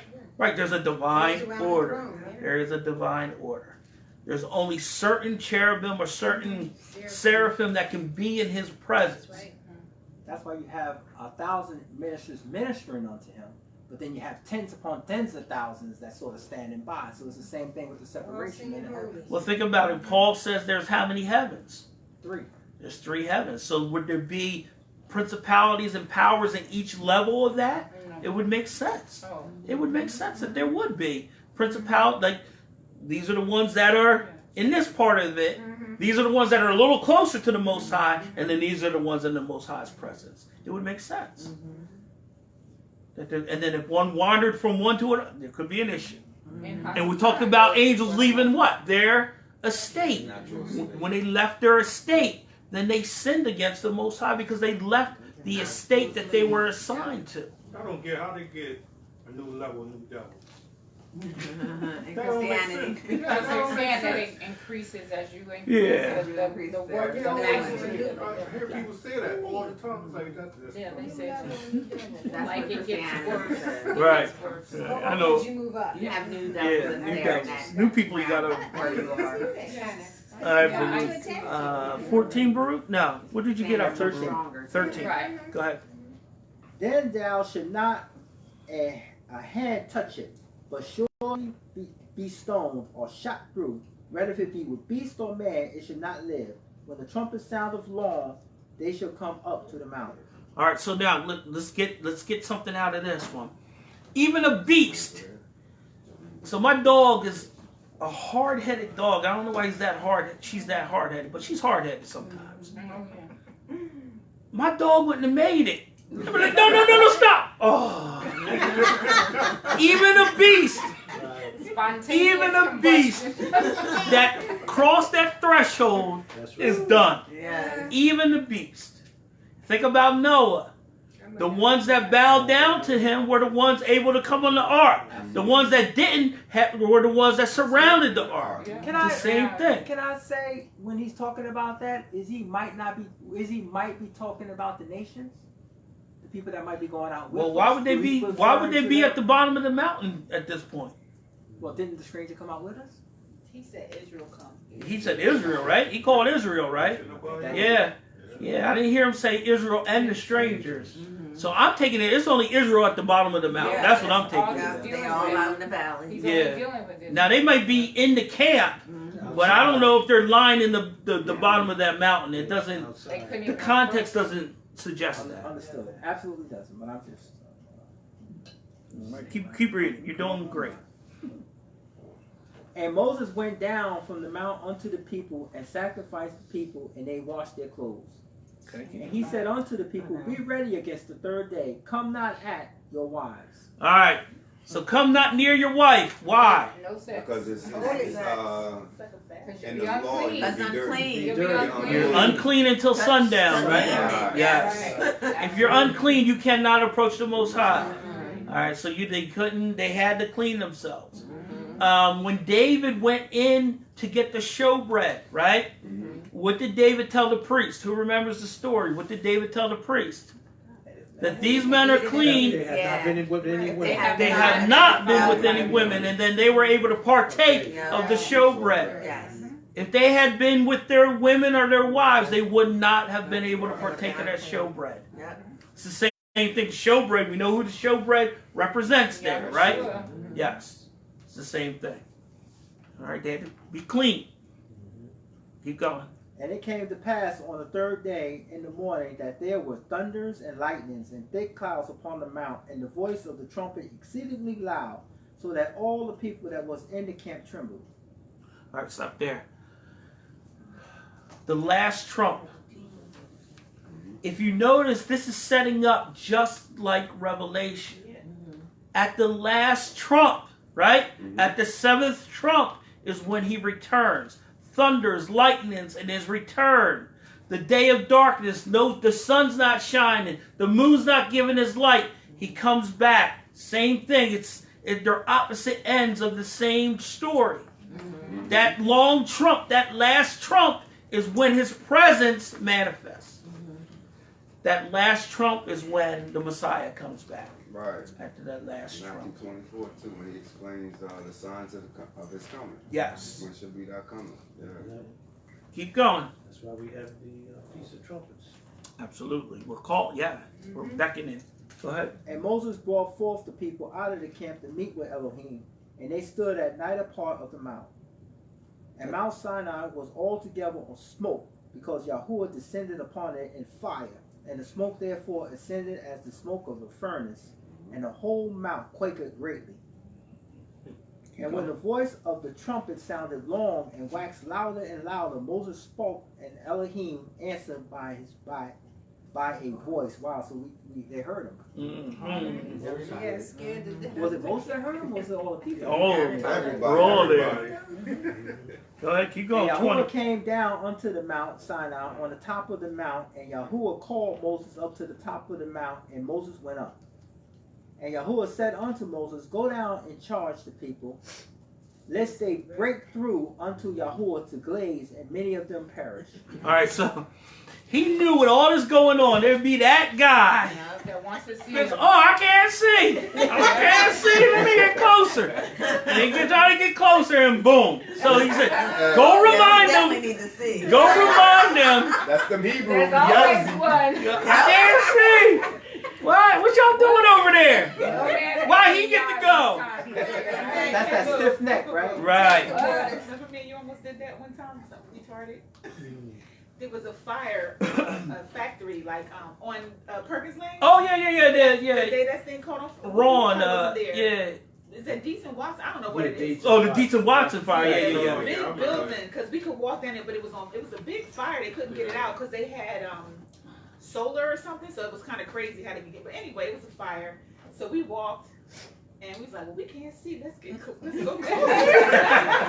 Yep. So it was like, what is Closer to that burning mountain. We was like, wait a minute, what are we doing? It's a fire that can't contain. Like, let's turn around and go back. Yeah, that's not the greatest idea. Ridiculous. Want to feel the heat from it. Right. Yeah, let's get Is it close. really on fire? Right. That's like your horror movies. I used to watch horror movies. What was that noise? Let me go check on that. What? Now you ain't seen Johnny in 2 hours. Johnny's been gone for 2 hours. Now you want to go check? Nah, man. Johnny gone. I'm in my car. Johnny gone. If Johnny comes see me, cool. I'm out. That is not us. I'm going to go find Johnny. It ain't that far, son. Nah, I gotta go. Johnny catch up to me if he can. Don't even It's the same thing. So Moses had to go down. He had to warn the people. He had to go down there and say, "Listen, don't cross the threshold or something. You're not gonna make it if you cross the threshold." He had to remind them not to do it. That just shows what kind of people we are. You gotta tell us twice. Now remember, I know it looks like fireworks up there going on, but don't go. Don't go up there. Don't do it. Keep going, Baruch. And Yahuwah said unto Moses, Go down, charge the people, lest they break through unto Yahuwah the glaze, and many of them perish. And let the priests also which come near to Yahuwah sanctify themselves, lest they, Yahuwah, break forth unto them. And Moses said unto Yahuwah, The people cannot come up to the Mount Sinai, for they chargest us, saying, Set bounds about the mount and sanctify it. And Yahuwah said unto them, Away, get thee down, and thou shalt come up, thou and Aaron with thee. But let not the priests and the people break through to come up unto Yahuwah, lest they break forth unto them, upon them. So Moses went down unto the people and spoke unto them. All right, so who can go up? Aaron and Aaron. Moses and Aaron can go up. That's it. Even the other priests couldn't go up. No. Okay, just Moses and Aaron were the only two that were able to go up. When you read the Gospels, the 12, he has the 12 disciples, right? Mm-hmm. But he has an inner group that he does things with. when he goes up on the Mount of Transfiguration, right?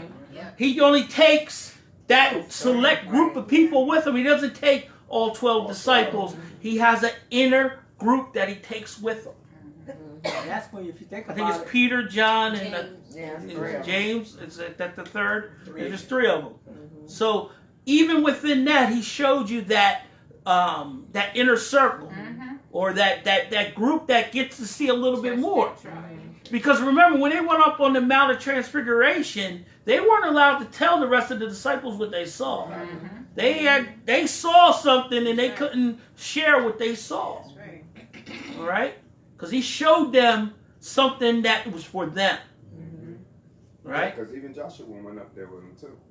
Right. Right. So Joshua this time gets to go. But now, did he go all the way? Or did Not he all, just yeah, went- not all the way. There's only one that gets to go Right. all the way. Right. And that's Moses. Yep. Joshua gets to go up further than everyone else. Right. Not Joshua. Is it Joshua? Aaron, I mean. Aaron. Aaron gets to go up further, Right. but then Moses- there's another level Right. where Moses goes into the Holy of Holies by himself. it had to And that represents the high priest, right? That represents the high priest. Moses was actually the high priest. The high priest was the only one that could go into Holies of Holies. And there was only one high priest at a time. There wasn't multiple high priests. There was only one high priest that could go into the Holy of Holies. And they would serve like a term as the high priest. Yep. All right? And that signifies who Moses is. So Aaron is elevated, but Moses is elevated more. That's why when Aaron and Miriam came at Moses, whose side did the Most High fall on? Moses. Because then he ended up cursing Miriam Mhm. because he married an Egyptian woman. Right. Because he was like, no, hey, Yeah. all right, you go in the field, you go out in the desert because Right. backing up. She got leprosy. Yeah. Yeah, he got leprosy and she had to go out in the camp. The worst sin. Huh? I thought Aaron committed the worst sin of the children. Why didn't he not want to make Aaron unclean though? Because he Because was he's a priest. Levite, right? I Yeah. get that, but and initially, before I used to read that, that's Mhm. not fair. Because he had the greater responsibility, in my opinion. But it's God's You know? judgment. Yeah, yeah. Doesn't I always get that take now, care of yeah. us, maybe it has something to do with the That's like fact that he with had Joshua. Moses was as of God, and That's right. Aaron was the voice. Right. So he didn't take that away, you Right. know. Moses, yeah. He still needed that. But he Right. still dropped dead in the wilderness. Who did? Aaron. Yes. He still didn't make it because of that. He might have been the ones who might have went. He didn't make it He didn't either. make it either. All right, so, Elder, how much more time? So after all that, You got Just two about more those. slides, right? Yeah, I think so. Yeah, till you get to the end of bond. so we can see that the Most High is not playing. No, it's not. It's not a joke. That's where you finish We bond. talked about the third day a lot. It's scary. It is. It's not a place at all. All right, let's go back and let's look at some of these script then. Let's go to Genesis 1:13.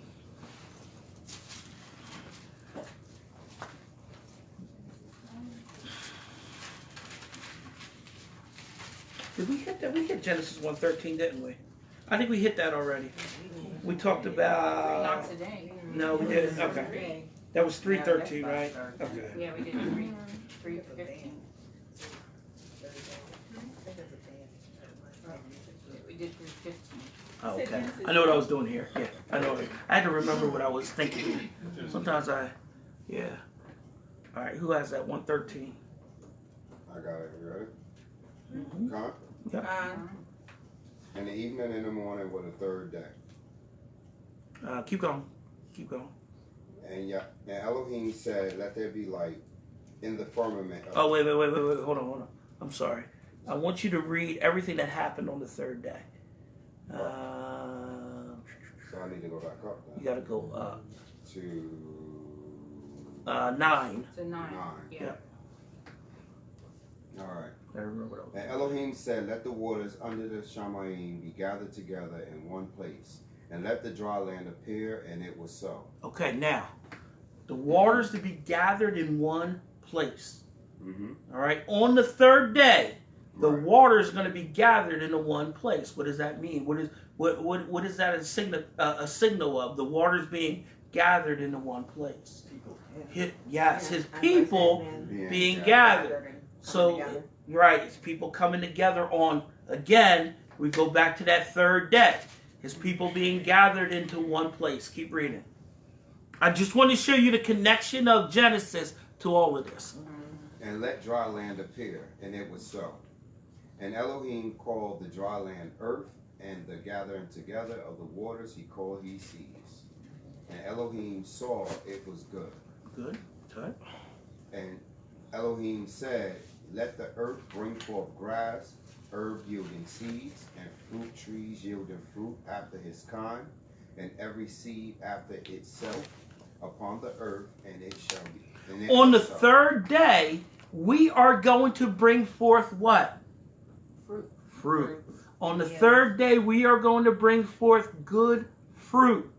Okay? This is all a parallel of what he promised, how he did creation. The third day, we will bring forth good fruit on the third day. So when we look at the third day and how it applies, that third day is the day that we are risen up, or we rise up with him. So we have clean garments, and now we are given forth good fruit. Keep reading.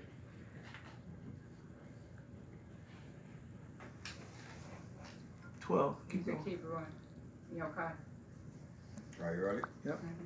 And the earth brought forth grass and herb yielding seeds after his kind, and the trees yielding fruit, whose seed was in itself after his kind. And Elohim saw that it was good. All right, stop there. Not only are we going to be given forth good fruit, the fruit is going to be after what? Its own kind. Right. No So when we get to that place where we're giving off good fruit, we're no longer giving off that stinky, nasty fruit anymore. That sin, we've overcome it at that point. We're done with it. We've cleaned our garments. So on the third day is where we give forth fruit after good fruit, and we give forth that fruit after our own kind. We're back to that blessing of giving forth fruit of your own kind.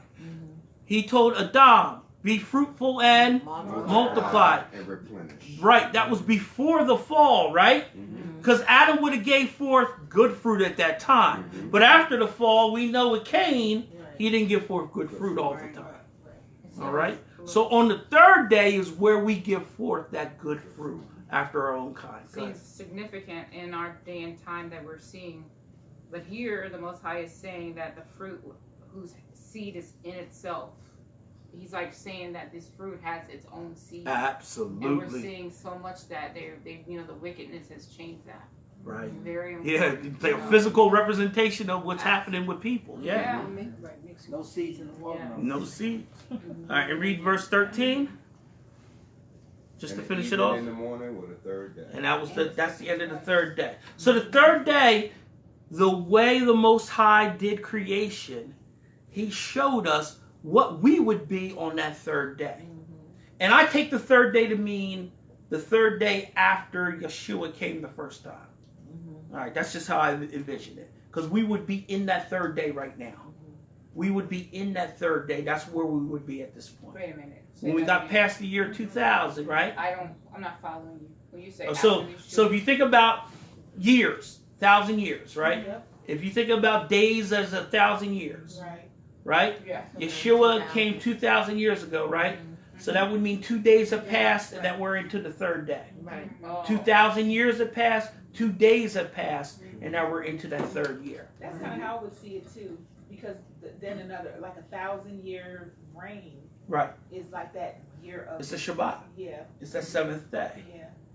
So you're talking about us in the wilderness, not No. not in Genesis here. Oh, right here I'm talking, well, yeah. Sorry. No, that's okay. I'm talking about, okay, so my context is Yeshua came at a certain time, right? And then after 2 days or 2,000 years after he came, right, we were starting to be revived, right? Because it says after 2 days you'd be revived. Right. But then on the third day you would be raised up with him. So you're asking where we're at this point. I would say we're in the wilderness. I would say we're in the wilderness. But what I'm saying is just the big picture. The big picture is 2,000 years after Yeshua would be 2 days. A year or a day is as 1,000 years. Right. So so within that second day, we would start to come into who we are. Right, so we're not like deep into the Right. We're on the edges. We just started the third day. The third day started, if we take that logic, we're 20 years into the third day. And then that third day says that we would be raised up with him within that third day. That's why we gather together. Right. So now we're beginning that process of cleaning ourselves, getting ourselves together so we can be that without spot or wrinkle congregation. Right. We're in that process still. And then day 3 of creation bears that out, because on the third day, the earth brought forth fruit. Not only fruit, but good fruit. And not only that, but fruit after its own kind. So if the fruit was good, then I'll bring forth good fruit. And that's the position that we'll be in that third day at some point. We're in that third day. I don't know when in that third day, but in that third day at some point, we will bring forth that good fruit. Because Yahushua, we're waking up with him. Right. And we'll be, the sin and all of that stuff will start to dissipate, and we'll be able to clean our garments like they did before they got up into the mount. They cleaned their garments before they sanctified themselves. All right. So it's kind of, I know I don't want to sound like I'm all over the place, but the way I see it, like Genesis is the basis for all of this. Genesis, if you look at the 7 days of creation or the 6 days of creation and the Shabbat, it lays out history for us. Because I also look at the 4th day. When I look at the 4th day, what happened on the 4th day? What happened on the 4th day? The sun and the moon, right? Yeah. The sun and the moon were created both on the same day, right?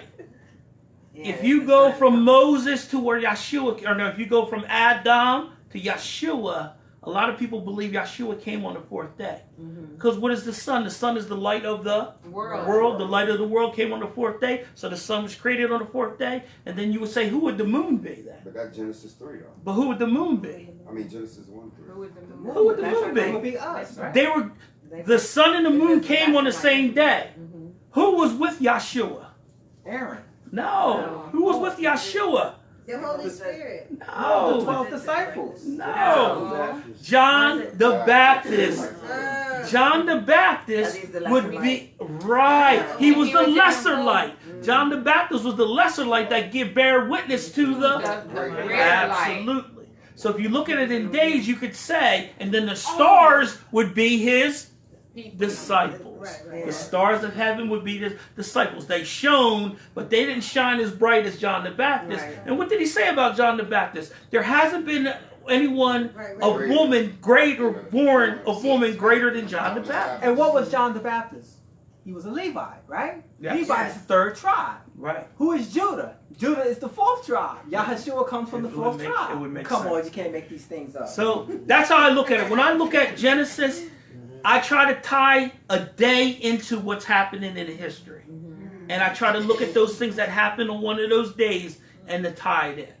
And that's how I kind of look at it. And that's why I believe Genesis is very important, because why didn't he do the sun and moon on the 1st day? It would make more sense if you look at it in a strictly scientific way. Like, why didn't he do sun and moon first day? But he did it on the 4th day for a reason, because he was showing us something. He's also showing us that when you think of on that 3rd day, he's talking about the Levites, right? Because the Levites are the ones who goes up to him. They're the ones who The priest. Well, it's going to be his priest. It's not going to get. And then you talk about the 4th one. We're going to raise up with Yahushua. Yahushua comes from the 4th tribe, which is the tribe of Judah. Right. So it all makes sense. He said the beginning from the end.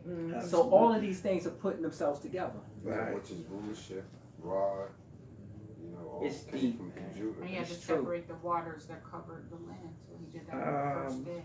And man can't make this up. No, it makes too much. Yeah. He can't. That's why when they say like the word ain't true, you get a lot of people saying the word ain't true, and I say, no, you just don't know how to read it. You need don't to- have the you ruach. need to, because it's don't have this the is ruach. Okay. It's intelligent design, as the scientists say. As they would say. All right, let's turn to Leviticus 19. We're going to start at 1. We're not going to start at 6. I want to give you some context. I have to go back to what my mind was thinking because sometimes my mind is going so fast when I'm going through this. I got to go back to the place where I was at when I. Yeah. What's it, Genesis? 19 or Leviticus 19:6 or 19:1. We're going to start at verse 1.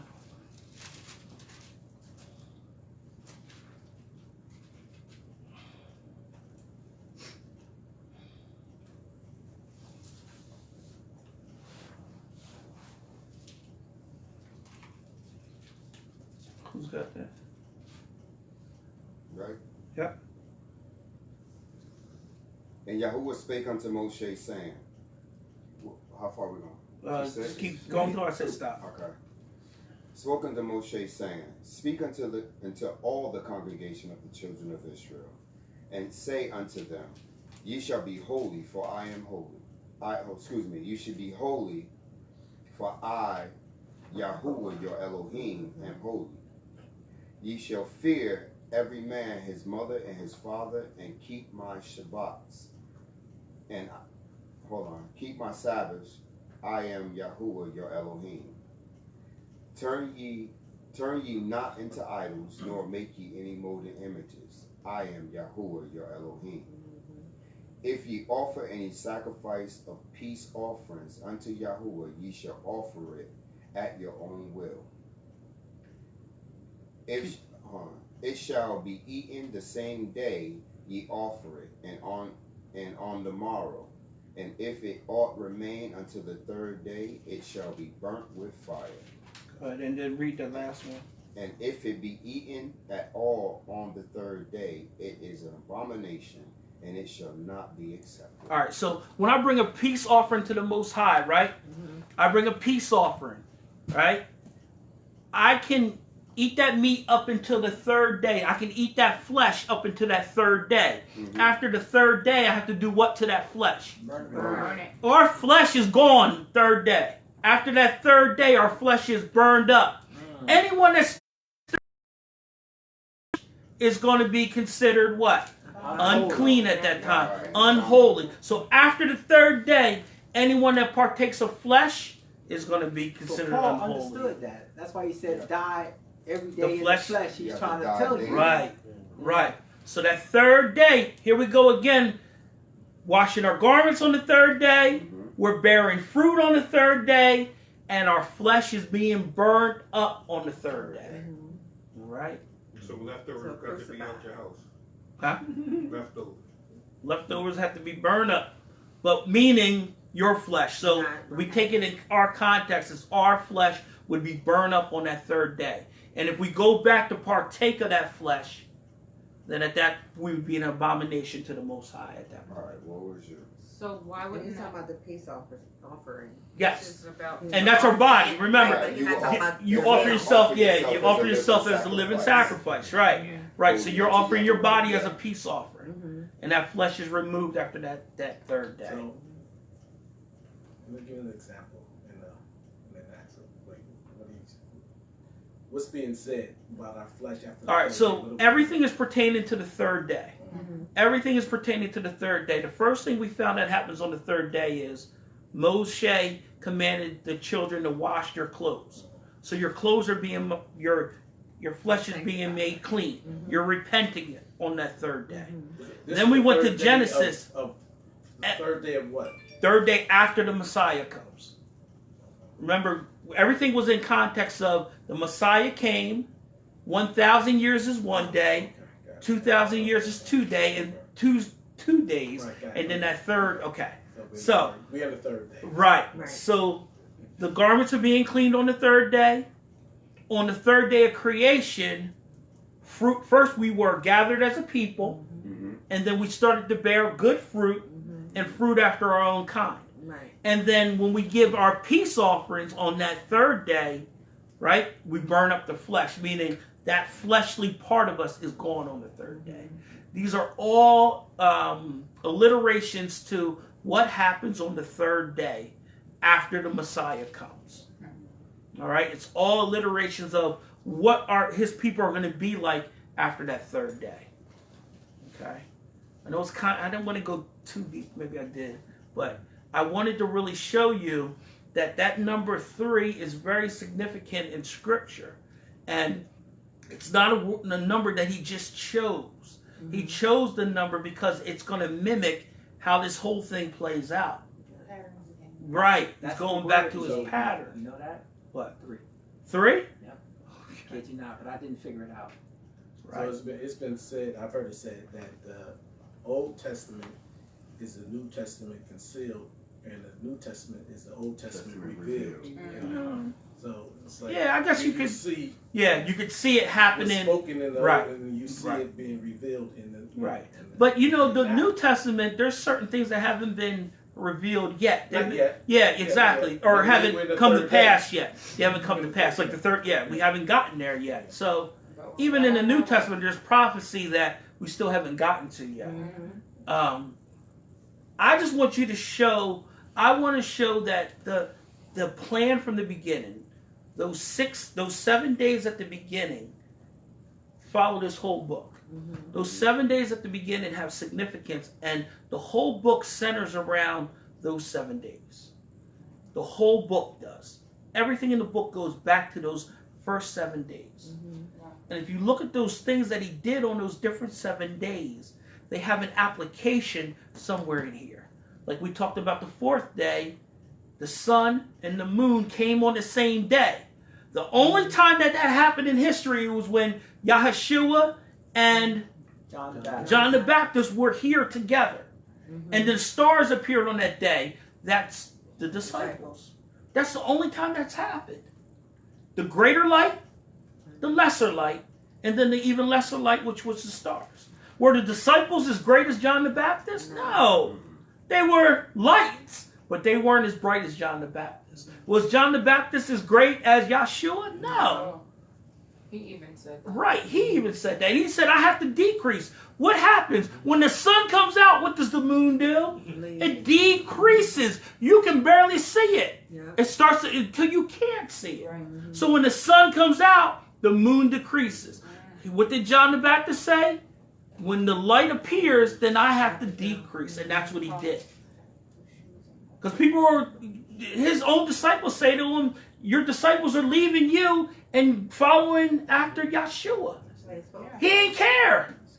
He knew it. He didn't care. So I look at those 7 days and I try to make those parallels to teach you, to show you this whole book. This whole book is revealed in that first chapter of Genesis. This whole book is revealed to us. And then it repeats in Revelation. It's all revealed to us. It's right there. He's telling us in the beginning of the book what's going to be at the end. Absolutely. He's told us it's been there. It's been there. It's there for us to see and to understand. Because he is the beginning and the end. Right. And he declares the end from the beginning. And that's what he does. Yeah. And that's what he did for us. Yeah. So when we talk about going under the bond of the covenant, I'm going to finish with this. Yahuwah has an order in which he is to be approached. Now, if you look at Christianity will say that you have liberty to worship him any way you want to. Any day. And that would be far from the truth. You could never just approach Yahuwah. Even when the veil was ripped, you can't just approach him. The veil's ripped, but you can't come any type of way. All right? So you have to be called first to pass under the bond of the covenant. And you're called, few are chosen. Right. You have to receive his words to pass under the bond of the covenant. That's faith. You have to sanctify yourself. You have to be Kodesh or Kodash. Be set apart. You have to wash your garments. That word kabak means to wash by treading underwater. What in the world does that sound like? Baptism. Yeah, It's the same. Absolutely. It's immersion. Kabak, you are being immersed in water. You are cleaning yourself by being tread underwater. This is how they used to wash their clothes. Okay? This is how they used to wash their clothes. When Moses tells them to wash their clothes, he's telling them to immerse their clothes in the water and to Move it around. and to scrub them. But they have to be immersed. Okay, it's important. And then you approach with fear and trembling. This is how you pass under the bond of the covenant.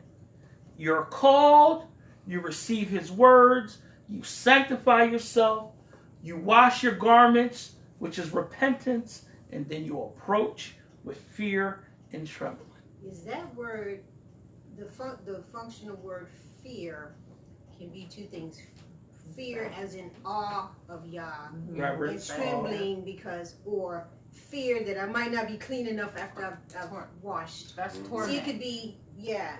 That's not The of fear Yahweh. of that, it's more of a reverence, but there is some of that like Am I clean enough to go Right, before Him? right, Fear and trembling makes, the trembling part makes me think it's more that I hope I'm accepted. right. And remember when he spoke, right? The people were like, "Whoa, Yes, Moses, we yes, want you to yes. speak to us, and Yeah. we don't want to hear that because we're thinking we're going to die." Mhm. You know, so it is some of that. It is some of that. Like you approach him, and if you approach him with fear and trembling, there's certain things you won't do. I think that's Absolutely. That's There's what I'm certain about to things you say. won't do. There's certain lines you won't cross. There's certain things you won't do if you fear the Most High. Well, it's like when you're a parent, Yeah. a kid, you can reverential tell a kid fear. to stop, but when you say it in a certain tone, Right. Listen. they listen. So Or you that's take a probably step towards what them. our people was saying too. Right. Like, his standards are up here. Right. They Right. disobeyed and you said, "Come here," Yes. and they approach you with a little bit slowly, Yeah. with fear Yeah. and trembling. And I'm gonna get it. The reverential fear. Yeah. Yeah. No, I'ma Yeah. get it. Yeah. Our whole thing was, how do we get to the point where we could pass under the bond of the covenant? And this is what we need to do. Yes. How do we go pass under the rod? This is what we need to do to pass under the rod. Okay? This is how we get to that point where we can pass under the rod. And then after we pass under the rod, we become that rod. We become that judgment. And then we can judge the nations. Mhm. But we had all these things have to take place before we can become that rod. That's why in the story of Moshe, the rod is one of the most important implements that he uses because everything comes through that rod. Everything comes through that single rod. Right? And that's what we need to do. So when Josh says you The last thing I want to do before we just break, how many times did Moses have to go up to the mount? was it 3 times? 1, 2. He had to go up twice, right? He had to go up twice to actually get the tablets. Yeah. To actually get, I should have Right. made that more Yeah, I'm clear. like, I should have made that more clear. Sorry. Thousands? Yeah. So in order to get the tablets, he had to go up there twice, right? The first time he went up to get the tablets, what happened? They act the fool. And what did he do with the tablets? He broke them. What did the Most High show us by that happening? That we would do what? Break the covenant. And then he would do what with the covenant? Restore it. Renew it or restore. Thus, did he put different things on the new No. tablets? No, he put the same thing on the new tablets. Yeah. So by Moses breaking the covenant, represented what the people were doing with the covenant, would represent what would happen with that first covenant, that we would break that first Right. covenant, and then Moses would go back up, which represents Yahshua going back up, and then restoring us to that covenant. When Yahshua did his sermon, that's the restoration of that covenant. Right. So the law is not done away with. It is not. You can't do So away that's with when the those people in the anyway. church try to say those things. They can't say that because even that new He covenant even is showed covenant us of old. in the way they received the covenant that we would break the first covenant. And then he would have to restore that covenant unto us. He even showed us that. He showed us that same picture. That the first, because then, he wasn't mad. Was he mad at Moses that Moses threw those? No, he wasn't even mad at him. No. You would think he'd be like, yo, Yeah, because he dude, smoked the what's rock up? twice. Well, Yeah. that's us. Yeah, right. Yeah, what y'all doing? It's crazy. What was the people doing? They made a molten. The image. That's right. Right. And everything he tells us not to Idolatry. do, they was doing it. Right. Right. Right. Sure, So flip we tables. broke the covenant. And then the other thing is, he said the people were naked before him, which that's another. That's like what Adam and Eve. They were naked before him. Yeah. That means that ain't that spiritual though? Shameful. It doesn't mean like clothes. It They were means that exposed. he can see you. Yep. I mean, he can't see you anymore because he didn't But you see showed Moses. them everything. Like you showed them. But they were doing all Everything. manner of things at the bottom of the mountain. Oh, yeah. So they were naked too. Yeah, they were probably yes. Well, there's always Yeah, they physical was and all what they did spiritual. it. Absolutely. There's always an application on Right, each level. Right. Yeah. So now at this point we're brought under the bond of the covenant, and then when he goes up, gets the covenant, and it's just to kind of finish it out. Then he gives the covenant to the people, right? And then he sprinkles blood on the covenant to confirm the covenant, and on the people and on the book. Right. Blood goes on all of those things, and on all of the implements that will be used in the tabernacle. He sprinkles blood on all of those things. Now, in your prior teachings, one of the things that you were saying was there was a sign for every covenant. Is that blood the sign of that covenant? You know how with Abraham there was circumcision, right, and with Right. Noah, and Noah was what the rainbow, the bow, right? So in this case, it would be the blood. I would say That's the the blood. Passover too. I would say the blood is this definite sign. Or you know what? No, I'm gonna take that back. I take it back. He says the Shabbat is the sign of the covenant. He says the Shabbat is the sign that he gives us. Yeah, I take that back. Yeah, Ain't that what we're doing right now? He does say the Shabbat is the sign. So I would say of this covenant, the Shabbat is the sign of this covenant. But the blood is part of it. The blood is definitely all part of it. part of what needs to happen. That blood needs to be shed. part of it. So Yeah. absolutely. But and then that would bring us to the new covenant, which I don't know. We'll get there someday. We'll get there someday. That's it. That's it. That's all I got. Hallelujah. So you emailing this? Oh yeah. I can send this to everyone. Yeah. I think I have everyone's email saved. Just to everyone. I gotta change my phone. Do something with this phone. Phone got music keys. Once Will again, you include any, when you sent it, how you kept that pattern like Wanda was saying about Oh how the yeah, I covenant didn't given put that in orally this and one, written did I? and how to accept it and I didn't. I should have did that. the blood and then the meal. Let me just see where that's at, and then we can just You we can add that identify in. where those things happened. You can add that in. Yeah. Is this where you keep the same pattern Right. in the beginning? That's true. So the sign of the covenant.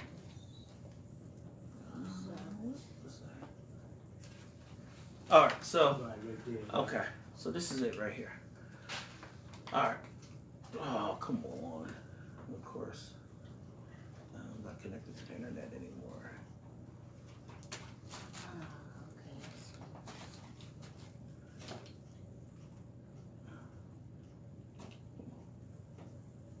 All right, good. All right. So we know the covenant was given orally and written, right? The Most High gave it to him both ways, orally and written. So we know that the covenant, when Moshe went up, it was giving it to him orally. He started to give it to him orally, and the people stopped him and said, no, just give it to him. He'll give it to us. Right. All right, so he gave it to him orally and written. There was an acceptance. We talked about that acceptance. We talked about the initial acceptance, but there's also a latter acceptance after Moshe sprinkles the blood. All the people say that they will do all of the words that are contained in this covenant. And then was there blood shed? Yes. The blood that he sprinkled was the blood that was shed. And then there is a meal.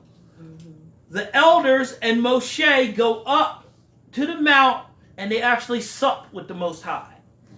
All right? They go up and they sup with the Most High. That's the meal. That is the... And if you want to make the parallel, that would be the marriage supper of the Lamb. It's the same thing. It would be that meal to bring everything together. The eating and drinking, the body and the blood, those things, those two things, It's the same exact thing. So the covenant follows those different things. It follows all of those, it meets all of those requirements to be a covenant. Okay? And everything is really laid out in this covenant of when those things happen. And some of the covenants you can't really distinguish, but this covenant, everything is really laid out. It's laid out for you. Okay?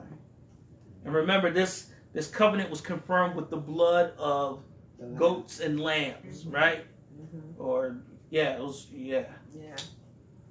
And then we know that the renewed covenant, the blood shed, is the blood of the Hamashiach, and that's what makes that renewing of the covenant better, because it's built on better promises. It doesn't say built on better laws. It says it's built on better promises, and the promises of sin gone. Renewed body. All of those things are the promises of that renewed covenant, which could never be achieved through this covenant because of the blood. The blood shed was not a permanent thing. It was a temporary covering. It wasn't a permanent thing. Like what's called said, the Levitical priesthood is temporary. Right. But Melchizedek is different because that's a home. Yes. Right. All right. I think we're there. That's almost like when he chose every first male, then said Levites are his. Right. Right. He set that apart for himself. First Peter 4. All right, we're there. Hallelujah. Hallelujah. Outstanding. Yes. Praise the Most High. What's next week? Next week's, I'll be on vacation next week. You won't be on vacation. Yeah, Shabbat. no Shabbat. Shabbat. Gathering. Yeah, I just- Anyway, we have the Shabbat. We'll decide on the next one. Yeah. We might go into that strangers and Gentiles Ooh. mixed multitude. Ooh, that's a rough one. That's gonna be a. I might not show up. You gotta show up. Bring your boxing gloves. Yeah, bring your boxing gloves. That's Submit them good. to y'all. That's what you gotta do. It's That's there. what the word says. Don't do That's that. right. That's right. You gotta give it up. If it says, Don't do that one that week because I won't be here. Keep dancing around. No, the Wow, following. following What day? I got one. And you know, it's funny That's because I just first. went through them notes. I found them notes So it's like showing him 7th, yesterday. Okay. So yesterday I showed him. I got something for everybody for a Blue Letter Bible. Mm-hmm. You go to .org. .org gives you the whole thing. BlueLetterBible.org. Or. .org. Okay. So I got it right here. I've been having it for I forgot. I got it right there. Oh, right. Red And, Grace. Right. you can go through it. It takes a while for you to get used to it, but once you start going into the tool, the tool will open up Really everything. powerful. Yeah, it gives you all the Right. right. All right. Gives you interlinear, Gives you Shabbat all the shalom. interlinear, Shabbat shalom. right. Take for Those miss two you. brothers from, Shabbat shalom. Shabbat shalom. Shabbat shalom.